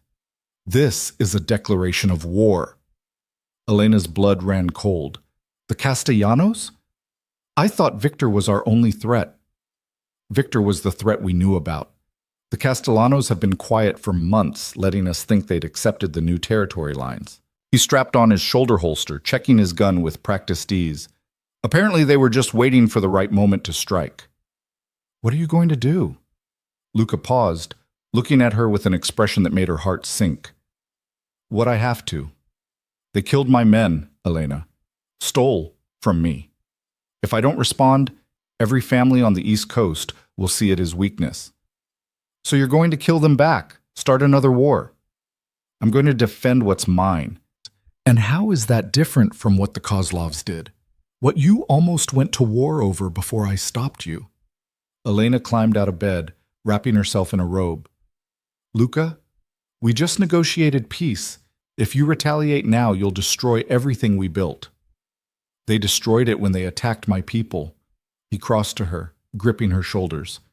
I know you want me to be different, better, and I'm trying. But there are lines, Elena, rules in this world. If I let this stand, I'm dead within a month.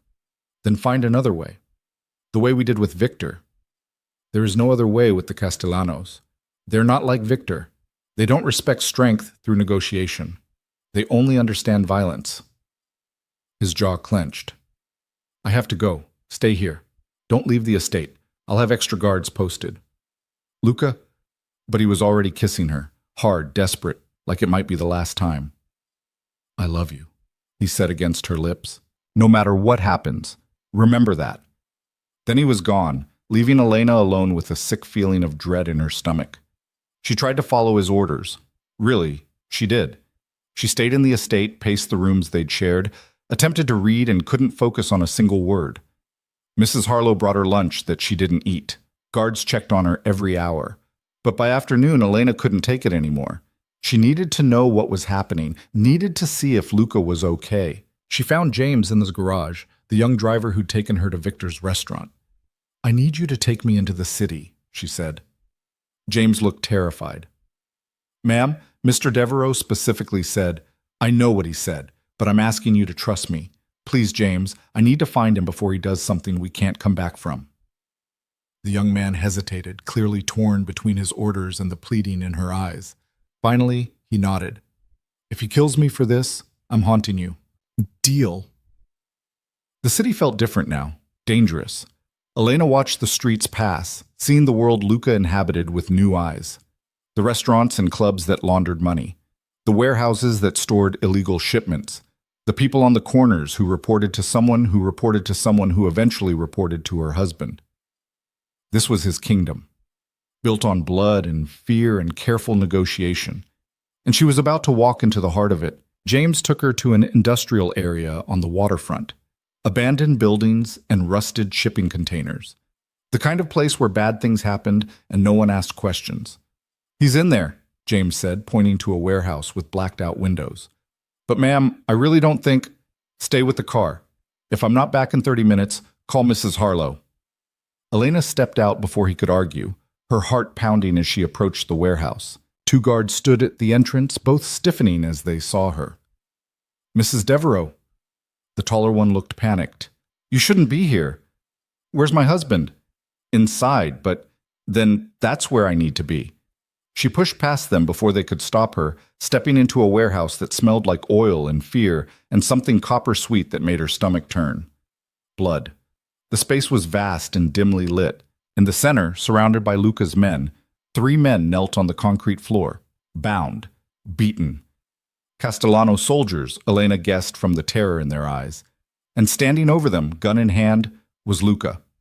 He looked like a different person, cold, detached. The monster Elena had been so afraid of when they first met. He was speaking in Italian. Words Elena had learned enough to understand were threats, promises of pain, demands for information. Luca. Her voice cut through the warehouse like a gunshot. Every head turned. Luca's eyes widened in shock, then fury. Elena, what the hell are you doing here? Stopping you from making a mistake. He crossed to her in 3 strides, gripping her arm and pulling her toward the door. Away from his men, away from the prisoners who were watching with desperate hope. You need to leave, now. You can't be here for this. For what? For you executing these men? For you becoming exactly what your father wanted? Elena pulled free of his grip. I won't watch you destroy yourself. They killed my people. I know, and I'm sorry. But killing them won't bring your men back. It'll just start a cycle of revenge that won't end until you're dead too. She grabbed his face, forcing him to look at her. You showed mercy to Marcus, to Victor. Show it now, please. It's not that simple. Yes, it is. You choose mercy or you choose violence. You choose the man I fell in love with or you choose the monster your father made. It's always a choice, Luca. One of his men approached cautiously. Boss, what do you want us to do? Luca stared at Elena for a long moment, his jaw working. She could see the war in his eyes, between the man he'd been trained to be and the man he was trying to become. Let them go, he said finally. Silence. shock rippling through his men. "Boss, I said let them go, but first—" Luca turned to the kneeling men, his voice dropping to something deadly quiet. "You tell Antonio Castellano that I'm giving him one chance. One. He returns what he stole, pays double the value as compensation, and we forget this happened. Or—" He crouched in front of the nearest prisoner. "I stop listening to my wife and show him what real war looks like. You have 24 hours. Go." His men cut the prisoner's bonds. They scrambled to their feet and ran, barely believing their luck. When they were gone, Luca turned back to Elena. "You have no idea what you just did. I saved you from becoming someone you'd hate. No, you made me look weak in front of my men. You undermined my authority. You—" He stopped, running a hand through his hair in frustration. "You're right. You're absolutely right, and I hate it." Elena stepped closer, her hand finding his chest. "I know this is hard. I know every instinct you have is telling you to fight back. But Luca, we can't keep solving problems with violence. Eventually, it'll destroy us both. They might not take the deal. They might come back harder. Then we'll deal with it, together. But at least we'll have tried to be better first." Luca pulled her into his arms, holding her so tight it almost hurt. "You scare the hell out of me, you know that? Good. Someone needs to keep you honest." He laughed despite himself, pressing a kiss to her hair. "Let's go home, before you convince me to give away the whole empire." "Not the whole empire. Just the parts that require murder. So, most of it. We'll work on it." They rode back to the estate in tense silence. Luca held Elena's hand the entire way, his grip tight enough to bruise. She could feel the conflict radiating off him, gratitude and resentment and fear all tangled together. When they arrived, he dismissed everyone and pulled Elena into his office, closing the door firmly behind them. "We need to talk about this," he said quietly. "About you showing up at my operations. About you making decisions that affect my business. About me being your partner instead of just your wife," Elena finished. "Because that's what you said you wanted. Equal partners in everything." "I know what I said. But Elena, there are things in my world, ugly things, that I don't want you touched by. That I need to protect you from. You can't protect me from your world when I'm living in it, when I'm married to you, when I love you." She crossed to him, her voice softening. "I know you want to keep me separate from the violence, but Luca, we're past that. I've negotiated with Victor. I've watched you nearly go to war twice. I've seen the bodies, the blood. I can't unsee it now. I never wanted this for you." "I know, but it's what we have. So we either face it together or we let it tear us apart." Elena took his hands in hers. "I'm not asking you to give up everything. I'm just asking you to let me help you navigate it, to be the voice that pulls you back from the edge when you're about to do something you'll regret." Luca was quiet for a long moment, studying their joined hands. "My father used to say that love was a weapon, that caring about someone gave your enemies a target, and every day I wake up terrified that he was right. That loving you is going to get you killed. Or loving me is going to keep you alive, keep you human." Elena squeezed his hands. "Your father was wrong about a lot of things. Maybe he was wrong about that too." "Maybe." Luca pulled her close, resting his forehead against hers. "The Castellanos have until tomorrow night to respond. If they don't take the deal, then we'll figure out what comes next, together." "Together," he agreed. "But Elena, promise me something. If things go bad, if this turns into a real war, you'll let me send you somewhere safe. You'll let me protect you. Only if you promise to come with me. I'm not surviving this world without you." "Deal." They sealed it with a kiss that tasted like promises neither was sure they could keep. The next 24 hours crawled by like torture. Elena watched Luca pace the estate, checking his phone every few minutes, having terse conversations with his lieutenants. The guards doubled, then tripled. The estate transformed back into the fortress it had been when Elena first arrived, all soft edges stripped away.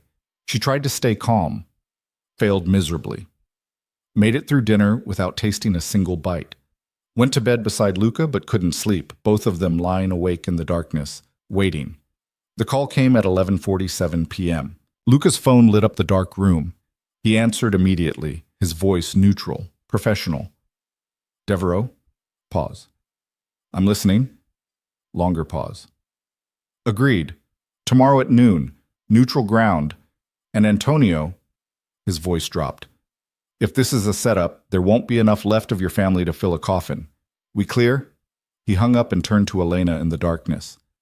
They took the deal. All of it. The merchandise, the compensation, and a formal apology. Elena's breath rushed out in a whoosh. That's good, right? That's a miracle. Luca pulled her close, his heart hammering against her cheek. You saved me again, from myself, from this life, from becoming my father. We saved each other. Yeah. He pressed a kiss to her temple. We did.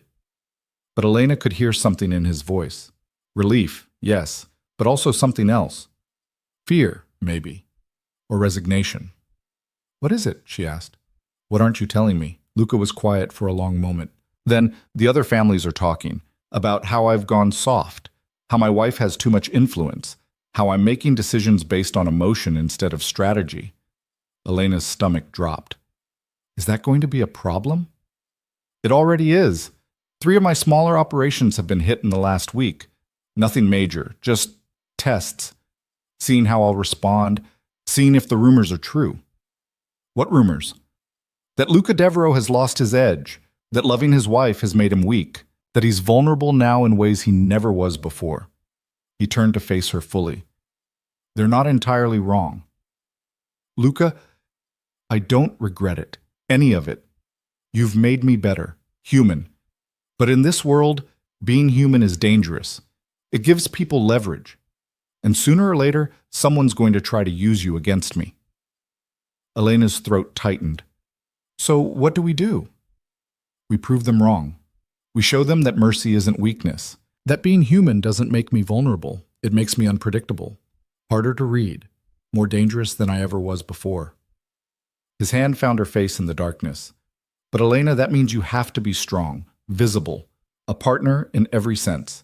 Not hidden away like a weakness, but standing beside me like the asset you are. You want me to be part of your operations, officially. I want you to be what you already are, my equal, my conscience, the thing that makes me better. He kissed her softly, but only if you want it. I won't force you into this life more than I already have. Elena thought about it, about the girl she'd been 3 months ago, invisible, scared, working herself to death for a father who didn't care, and about the woman she'd become, someone who negotiated with mobsters, who stopped wars, who loved a killer and somehow made him want to be better. I want it, she said finally. All of it, the danger and the power and the choices. I want to stand beside you, really stand beside you. Luca's breath caught. You're sure? I'm sure. Then tomorrow, we face the Castellanos together, and we show this world exactly what we are. What's that? Unbreakable. The meeting with Antonio Castellano happened in the same neutral club where they'd negotiated with Victor, but this time the atmosphere was different, heavier, more dangerous. Antonio was younger than Elena expected, mid-30s with slicked back hair and a suit that cost more than most people's cars. He looked at Elena like she was a curiosity, a pet Luca had brought to the negotiating table. It made her blood boil. Mr. Devereaux, Antonio said, his accent thick with Brooklyn streets. You bring your wife to business meetings now? How progressive. Mrs. Devereaux is my partner, Luca said coldly. And the reason you're sitting here instead of bleeding out in a warehouse. I'd show some respect if I were you. Antonio's smile faltered. Of course. No disrespect intended. He slid a folder across the table. Documentation of the returned merchandise, wire transfer receipts for the compensation. A formal letter of apology written in language so flowery it was clearly meant to be insulting. Luca reviewed it all without comment, then passed it to Elena. She read carefully, noting the numbers, the terms, the subtle digs embedded in the apology. This is acceptable, she said, sliding it back. With one addition. Both men looked at her, Luca with surprise, Antonio with barely concealed contempt. What addition? Antonio asked. A non-aggression pact, similar to what we have with the Kozlovs, territory lines clearly defined, Consequences for breach clearly stated, signed and witnessed. Elena's voice was steady, clear. You pay compensation for this incident, but going forward, we have peace, real peace. Or we have war. That wasn't part of the deal. It is now. Luca's voice was sharp. My wife makes a good point. This hit-and-run nonsense ends today. We either establish boundaries and respect them, or we settle this the old way. Your choice. Antonio's jaw worked. He looked between them, clearly trying to find an angle, a weakness to exploit. He found none. Fine, he said finally. We'll draft the pact. But understand something, Devereaux. Not everyone sees your new partnership as strength. Some of us remember when you ruled through fear, not negotiation. And some of you remember what happened to the last person who threatened what I love, Luca said quietly. Ask the Kozlovs about their 12 dead soldiers. Then ask yourself if you want to test whether I've really gone soft. The threat hung in the air like smoke. Antonio stood, buttoning his jacket. The pact will be ready by Friday. We'll sign then. We'll be there. When he was gone, Luca turned to Elena with something like awe in his eyes.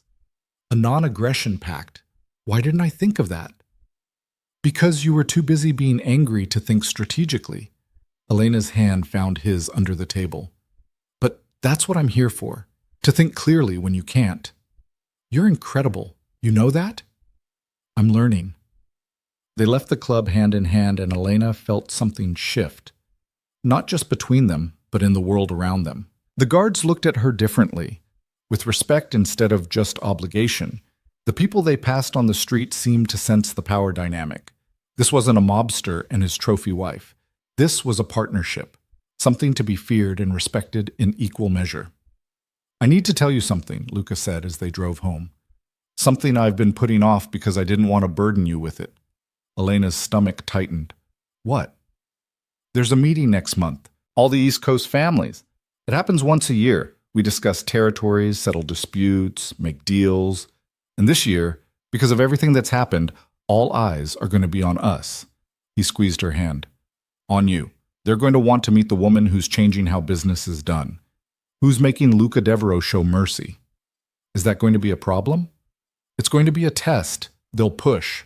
Try to find weaknesses. See if you're really as formidable as the rumors suggest, or if you're just a pretty face I've gotten soft over. His voice hardened. And Elena, I need to know if you're ready for that. Because once they see you, really see you, there's no going back. You become a target, a player, someone they'll try to use or eliminate. Elena thought about the girl she'd been. The invisible waitress who'd let life happen to her instead of making choices. Then she thought about the woman she'd become, someone who negotiated with killers, who stopped wars, who loved a monster and made him human. I'm ready, she said. Whatever they throw at us, we'll face it, together. Luca brought her hand to his lips, pressing a kiss to her knuckles. Then we're going to show them something this world has never seen before. What's that? A partnership built on love instead of fear, strength through mercy, power through being human. His smile was fierce. We're going to change the rules, Elena, and they're going to hate us for it. Good. Let them hate us, as long as we have each other. Always. But even as Elena said it, even as she believed it, a small voice in the back of her mind whispered a warning. This world didn't reward love, didn't forgive mercy, and sooner or later, someone would make them pay for trying to be different. She just hoped they'd be strong enough to survive it when they did. The next few weeks passed in a blur of preparation. Luca taught Elena everything, the names and faces of every family head, their territories, their histories, their weaknesses. Which ones could be negotiated with, and which ones only understood violence. Who to trust, and who to watch carefully. The Russos are ambitious but loyal if you treat them with respect. The Morettis are old school. They'll hate that you're a woman with power, but they'll respect strength if you show it. And the Salvatores, Luca's expression darkened. Stay away from Dominic Salvatore. He's dangerous in ways that have nothing to do with business. What do you mean? I mean he has a taste for hurting women, and he'll see you as a challenge, a prize to take from me. Luca's jaw clenched. If he approaches you, you stay within my sight. Always. Elena nodded, filing the information away. She spent hours studying the files Luca gave her, memorizing details, understanding the complex web of alliances and rivalries that governed this world. And slowly, she began to see it. Not just the violence and the danger, but the strategy, the chess game being played with human lives as pieces. The careful balance of power that kept everyone alive and prosperous. It was brutal, unforgiving, but there was a terrible beauty to it too. She was starting to understand why Luca had never been able to walk away. The night before the meeting, Elena couldn't sleep. She stood at the bedroom window, watching the grounds, trying to calm the anxiety churning in her stomach. Luca found her there, wrapping his arms around her from behind. Having second thoughts? Terrified thoughts, Elena admitted. What if I mess this up? What if I say the wrong thing and start a war we can't win? Then we'll deal with it, together. He pressed a kiss to her shoulder. But Elena, you've already proven you can handle these people. Victor respects you, Antonio fears you, and His voice roughened. I trust you more than I've ever trusted anyone. Elena turned in his arms, looking up at him. I love you. Whatever happens tomorrow, I need you to know that. You've given me a life I never imagined. Purpose, power, a partnership that makes me feel strong instead of small, and I'm grateful, even for the terrifying parts. Luca's eyes were bright with emotion. I love you too. More than I thought I was capable of, more than I knew was possible. He cupped her face gently. Tomorrow, we walk into that meeting as equals, and we show them that love isn't weakness. It's the strongest weapon we have. Promise me something, Elena whispered. Anything. If things go wrong, if someone comes for us, we face it together. No more trying to protect me by sending me away. We stand together or we fall together. Luca was quiet for a moment, then he nodded. Together, I promise. They made love that night with a desperation that spoke to the danger they both felt coming, slowly, tenderly, like they were memorizing each other's bodies in case they never got the chance again. And when they finally fell asleep in each other's arms, Elena dreamed of fire and blood and choosing to stay anyway. Because some things were worth fighting for, some things were worth dying for. And Luca Devereaux, broken, dangerous, desperately trying to be better, was both. The meeting was held in an estate that made Luca's look modest, a sprawling compound in the Hamptons that belonged to the Moretti family, chosen as neutral ground because of their age and supposed impartiality.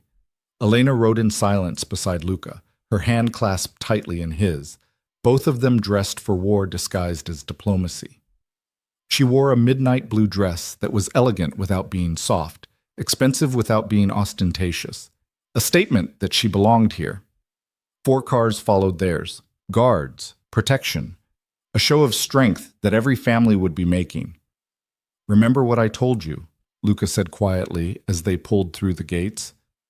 Stay calm. Speak only when you have something worth saying. And if Dominic Salvatore so much as looks at you wrong, you come straight to me. I can handle Dominic Salvatore. I know you can, but I need you to let me handle him if it comes to that, for both our sakes. His grip tightened on her hand. Some men in this world only understand one language, and with him, it's not negotiation. The ballroom where the meeting was held looked like something from another century. Crystal chandeliers, marble floors, long tables arranged in a horseshoe where the family heads would sit. Guards lined the walls. Each family had brought their own, a sea of armed men watching each other with barely concealed suspicion. And in the center of it all, the heads of the 6 most powerful crime families on the East Coast. Victor Kozlov saw them first, nodding acknowledgement with something that might have been respect. Antonio Castellano looked away quickly, still smarting from his recent capitulation. The others, the Russos, the Morettis, the Salvatores, watched with varying degrees of curiosity and calculation as Luca led Elena to their assigned seats. Dominic Salvatore's eyes followed her the entire way. Elena felt his gaze like oil on her skin, and she understood immediately what Luca had meant. This wasn't attraction, it was predation. She lifted her chin and met his stare head-on until he smiled, slow and cruel, and looked away. First test passed. The meeting began with formalities. Old business. Territory disputes that had been settled. payments that had been made, the usual dance of men pretending civilization while discussing violence. Elena sat beside Luca, taking it all in, watching the power dynamics, seeing who deferred to who held grudges, who was looking for allies. It was fascinating and terrifying in equal measure. Then Leonardo Moretti, the oldest of the family heads, cleared his throat and turned his attention to Luca. "We should address the elephant in the room," he said, his voice carrying the weight of 70 years in this life. "The Devereaux family has undergone some changes recently, changes that have affected how business is conducted. I think we all deserve an explanation." "What explanation do you need?" Luca's voice was calm, controlled. "I've honored all agreements, maintained my territories, resolved disputes without unnecessary bloodshed. My business is stronger than ever." "Your business," Dominic Salvatore drawled, "is being run by your wife. From what we hear, she's the one making decisions now, convincing you to show mercy, negotiating treaties." His eyes slid to Elena. "Tell me, Mrs. Devereaux, what makes you think you understand our world well enough to influence it?" The room went silent. Every eye turned to Elena. This was it, the moment Luca had warned her about. The test. She could feel Luca tense beside her, ready to defend her, but she put her hand on his arm gently. A signal. "Let me handle this." "I don't presume to understand your world completely," Elena said, her voice steady and clear. "I've only been part of it for a few months, but I understand enough to see that strength doesn't only come from violence. Sometimes it comes from knowing when not to kill, when to negotiate instead of escalate, when to turn an enemy into an ally instead of a corpse." "Pretty words," Dominic said, "but they sound like weakness dressed up as wisdom." "Then explain why the Kozlovs and the Castellanos both agreed to peace treaties when they could have had war. Explain why Luca's operations are more profitable now than they were a year ago, with fewer casualties and less heat from law enforcement." She leaned forward slightly. "I'm not trying to change who any of you are. I'm just showing my husband that there's more than one way to be strong. And if that bothers you, Mr. Salvatore, perhaps you should ask yourself why." Dominic's smile turned dangerous. "Perhaps I should ask your husband if he's comfortable letting his woman speak for him." "Elena speaks for herself," Luca said quietly, "and she speaks the truth. My operations are stronger. My alliance is more stable. My position more secure. All because she convinced me that mercy isn't weakness, it's strategy. Show kindness where you can and people remember. They become loyal instead of just afraid. And loyalty is worth more than fear any day." "Loyalty can be bought with strength," one of the Russo brothers interjected. "Your father understood that." "My father is dead," Luca said flatly. "Killed by men he thought feared him enough to stay loyal. Turns out fear has a shelf life. But respect, real respect, lasts." He stood, and Elena stood with him. "I'm not my father. I'm not interested in ruling through terror or intimidation. I'm interested in building something that lasts, something sustainable. And if that makes me weak in your eyes, then so be it. But I invite any of you to test that weakness. See how well it works out." The threat hung in the air, unspoken but unmistakable. Leonardo Moretti chuckled, a dry, raspy sound. "Sit down, Devereaux. No one's challenging you. Yet." He looked around the table. "Though I admit I'm curious to see if this new approach works long-term, or if it gets you both killed." "We'll take that risk," Elena said, sitting back down. Luca followed her lead. The meeting continued for another 2 hours, more business, more negotiations. But Elena could feel the shift. Some of the men were watching her with respect now, others with calculation. All of them were reassessing what the Devereaux family represented. When it finally ended, Victor Kozlov approached them as they were leaving. "That was well done," he said quietly.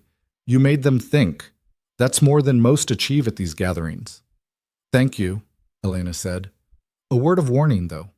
Victor's expression turned serious. "Dominic Salvatore doesn't forget slights. And you just made him look foolish in front of his peers. Watch your back."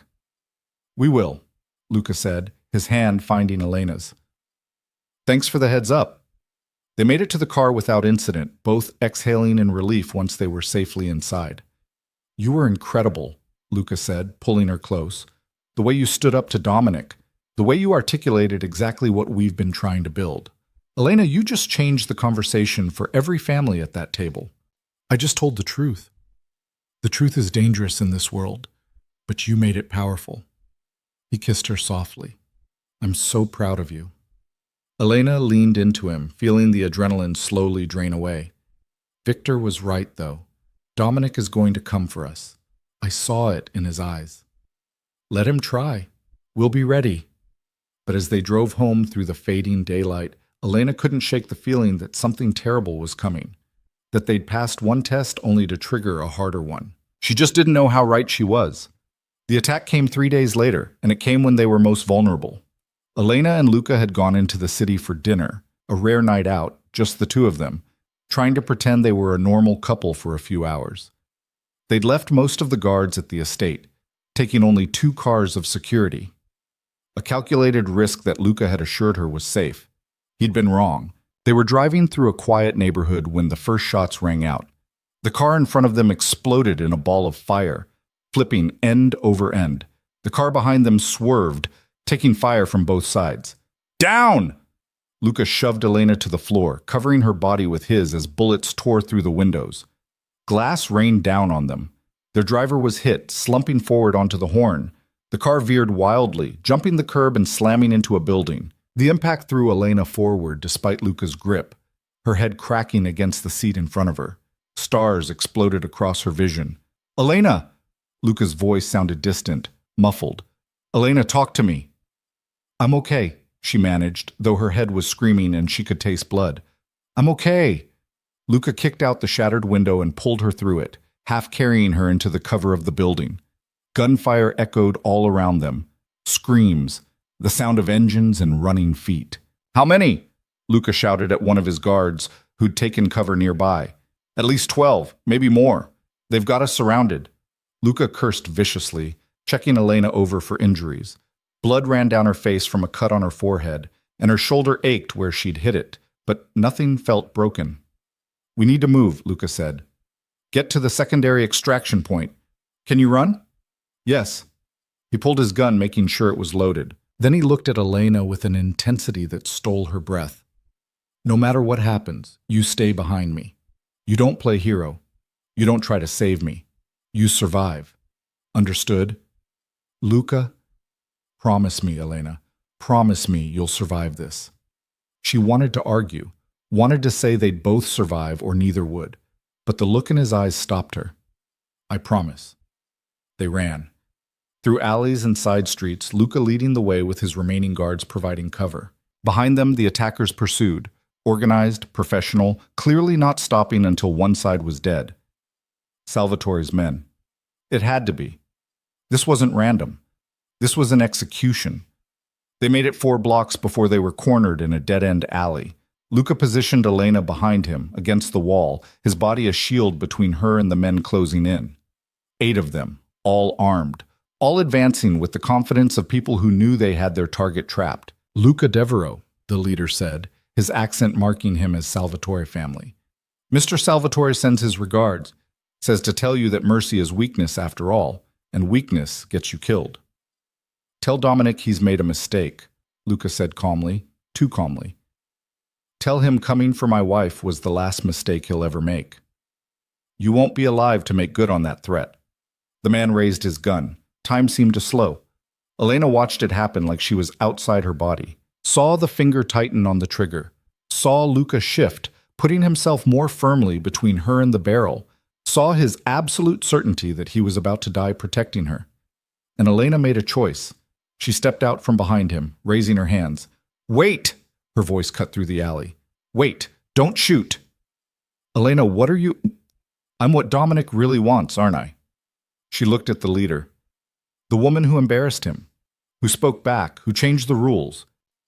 She took another step forward, ignoring Luca's attempt to pull her back. Take me. Let Luca go. I'll come quietly. No more shooting, no more bodies. Just take me and end this. Elena, no. It's the only way. She looked at Luca, memorizing his face. You promised you'd survive. I'm making sure you do. I'm not letting them take you. You don't have a choice, like... She turned back to Salvatore's men. Do we have a deal? The leader considered, then smiled. Salvatore's going to enjoy breaking you. Yeah, we have a deal. But before anyone could move, a new sound cut through the alley. Engines, multiple vehicles, and a voice Elena recognized calling out in Russian. I think not. Viktor Kozlov emerged from a car that had just screeched to a stop at the alley entrance, flanked by at least 20 armed men. He looked at the scene, taking in Elena's position, Luca's desperate fury, and Salvatore's men trapped between them. Mrs. Devereaux, Viktor said calmly, step back beside your husband, please. Elena moved quickly, Luca's arm coming around her immediately. Kozlov, the Salvatore lieutenant said nervously, this isn't your business. It became my business when Dominic Salvatore decided to break the very rules we established at the council. No targeting of spouses or family members, no hits without council approval. Victor's voice was ice. He's violated both, which means he's violated all of us. Salvatore will hear about this. Salvatore will be too busy dealing with the other families to care about what you think. Victor gestured to his men. Disarm them, all of them, and make sure they understand the message. The Russians moved with brutal efficiency. Within seconds, Salvatore's men were on their knees, weapons confiscated, facing very real consequences for their failed execution. Victor walked over to Luca and Elena, his expression unreadable. You're welcome. Why? Luca asked bluntly. Why help us? Because Mrs. Devereaux is right. Mercy isn't weakness, it's strategy. And because Dominic Salvatore has been a problem for years, this gives the rest of us the excuse we've been looking for to deal with him. Victor looked at Elena. Also, you impressed me at the council. I'd hate to see that potential wasted. What's going to happen to Dominic? Elena asked. The council will vote. Unanimously, I suspect. And then the Salvatore family will need new leadership. Victor's smile was cold. Such is the price of breaking the rules. He turned and walked back to his car, his men dragging Salvatore's soldiers with them. Within moments, the alley was empty except for Luca and Elena and the distant sound of sirens approaching. We need to go, Luca said quietly, before the police arrive. They made it back to the estate just as the sun was rising. Elena's adrenaline had worn off, leaving her shaking and exhausted and acutely aware of how close they'd both come to dying.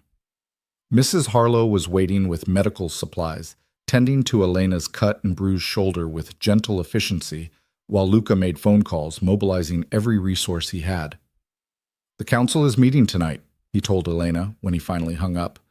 Emergency session, Victor's calling for Salvatore's removal. It's going to pass. And then what? Then we're safe, for real this time. Because every family will know that coming for us means facing not just me, but Victor and every other family that values the rules. He sat beside her, taking her hand carefully. Elena, what you did in that alley was stupid. I know.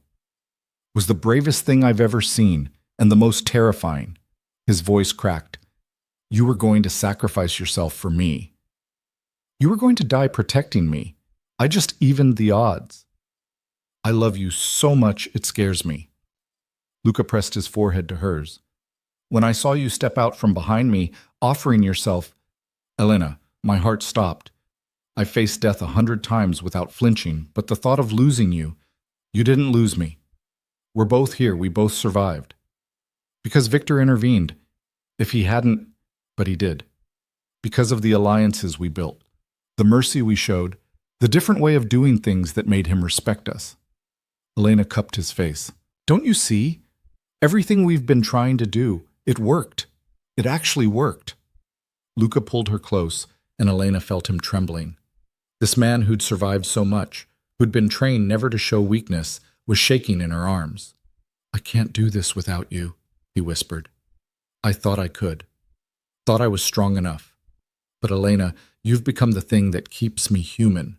If I lost you, I'd become everything I've been trying not to be. Then it's a good thing you're stuck with me. He laughed through what might have been tears. Yeah, it is. The council vote was unanimous. Dominic Salvatore was stripped of his position and exiled, a fate worse than death in their world. His brother, a more reasonable man according to Victor, took control of the family and immediately signed a peace treaty with Luca. The message was clear, the rules mattered, and breaking them had consequences. But more than that, it established something new, a precedent that protecting family wasn't weakness. It was the line no one could cross without facing united retaliation. Elena and Luca had changed the game without meaning to, and somehow, impossibly, they'd survived it. 2 months later, Elena stood in front of a construction site on the edge of the city, watching workers pour the foundation for what would become the Voss Foundation, a nonprofit dedicated to helping families in debt, providing resources and support so desperate people didn't have to make the choices her father had made. Luca stood beside her, his arm around her waist, watching her dream take shape. "You know this is going to cost a fortune," he said, but he was smiling. "You have a fortune." "True. And I can't think of a better way to spend it." He pressed a kiss to her temple. "Your father would be proud, I think.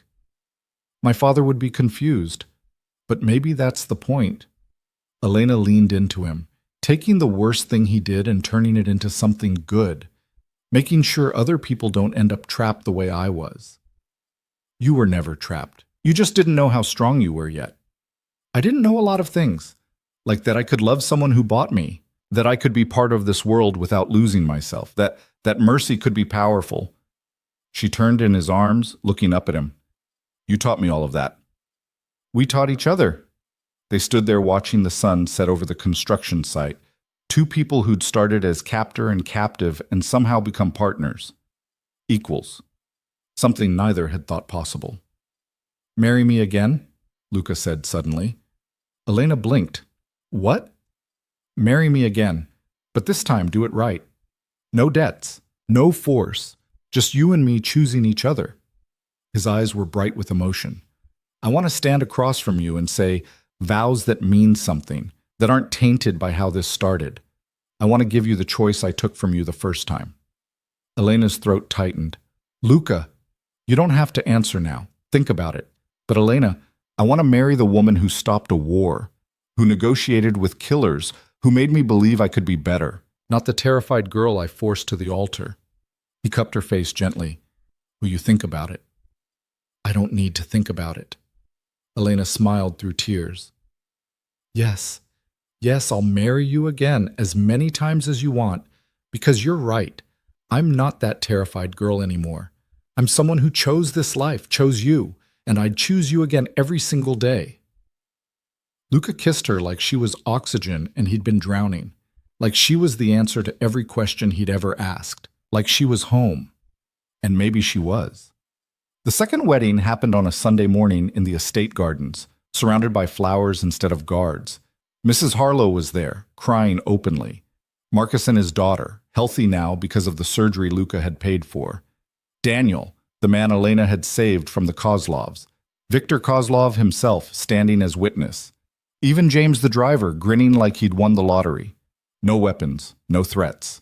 Just people who'd become family in the strangest ways possible.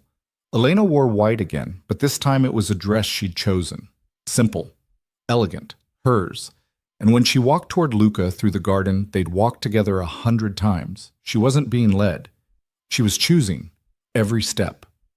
Luca waited for her in a suit that made him look almost normal. Almost like a regular man marrying the woman he loved instead of a crime boss recommitting to his wife. The officiant was the same nervous man from before, but this time he smiled as he began. "We are gathered here today to witness the union, the chosen union, of Luca Dante Devereaux and Elena Marie Voss." Luca's hand found hers, and Elena felt the tremor in his fingers. He was nervous.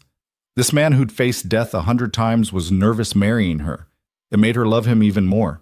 "Luca, do you take Elena to be your wife?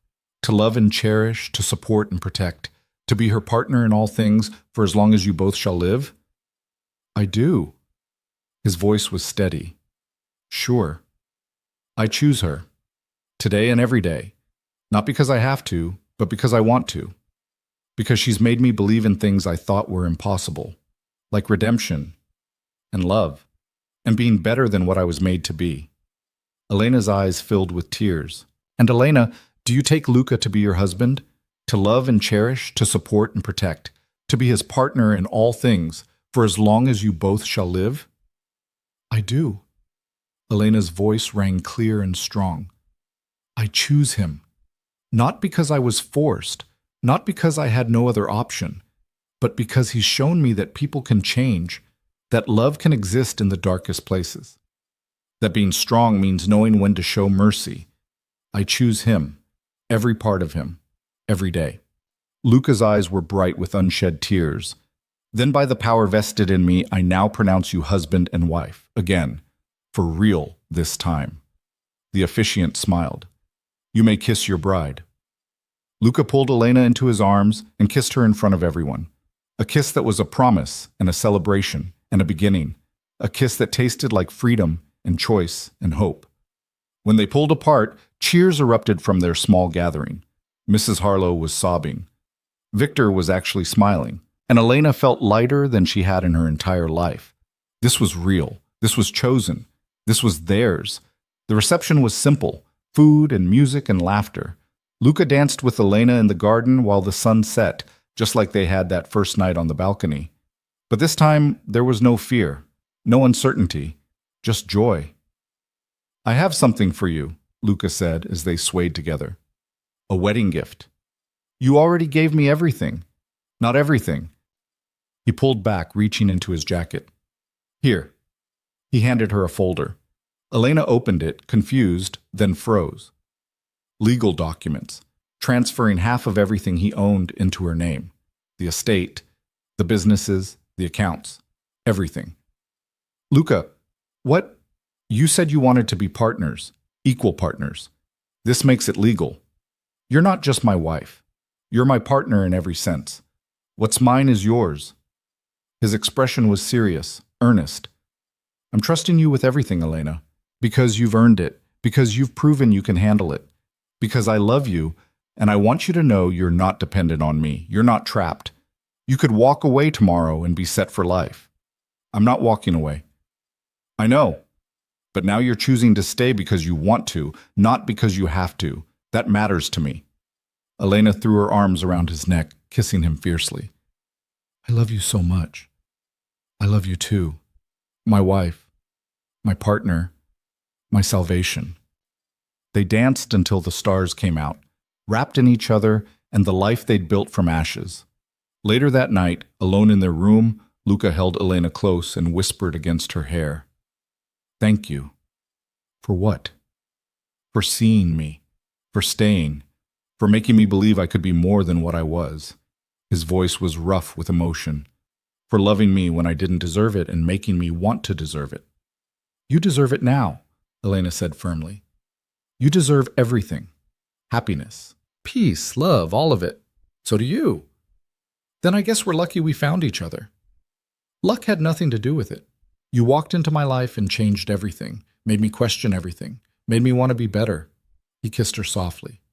You saved me, Elena. In every way a person can be saved. We saved each other. And they had. The girl who'd been invisible had found her voice. The monster who'd been trained to feel nothing had learned to love. Together, they'd built something impossible. A partnership forged in darkness, but chosen in light. A love that had started with force, but become the freest thing either had ever known. They'd changed the rules of their world, proven that mercy could be strength, that love could exist in the darkest places, that people could choose to be better than what they were made to be. And as Elena drifted off to sleep in Luca's arms, she thought about the girl she'd been 4 months ago, terrified, alone, trapped by her father's debts. That girl wouldn't recognize the woman she'd become, the woman who negotiated with killers, who stopped wars, who stood beside a crime boss as an equal and made him believe in redemption. But Elena recognized her, knew exactly how she'd gotten here, through choosing courage over fear, love over hate, hope over despair, through choosing Luca over and over again, until the choice became as natural as breathing. And Luca, broken, dangerous, desperately trying to be worthy of her love, had chosen her right back, had let her change him, had become the man she saw when she looked past the monster. Together, they'd rewritten their story, turned captivity into partnership, possession into love, darkness into light. And in a world that rewarded violence and punished mercy, they'd done the impossible. They'd chosen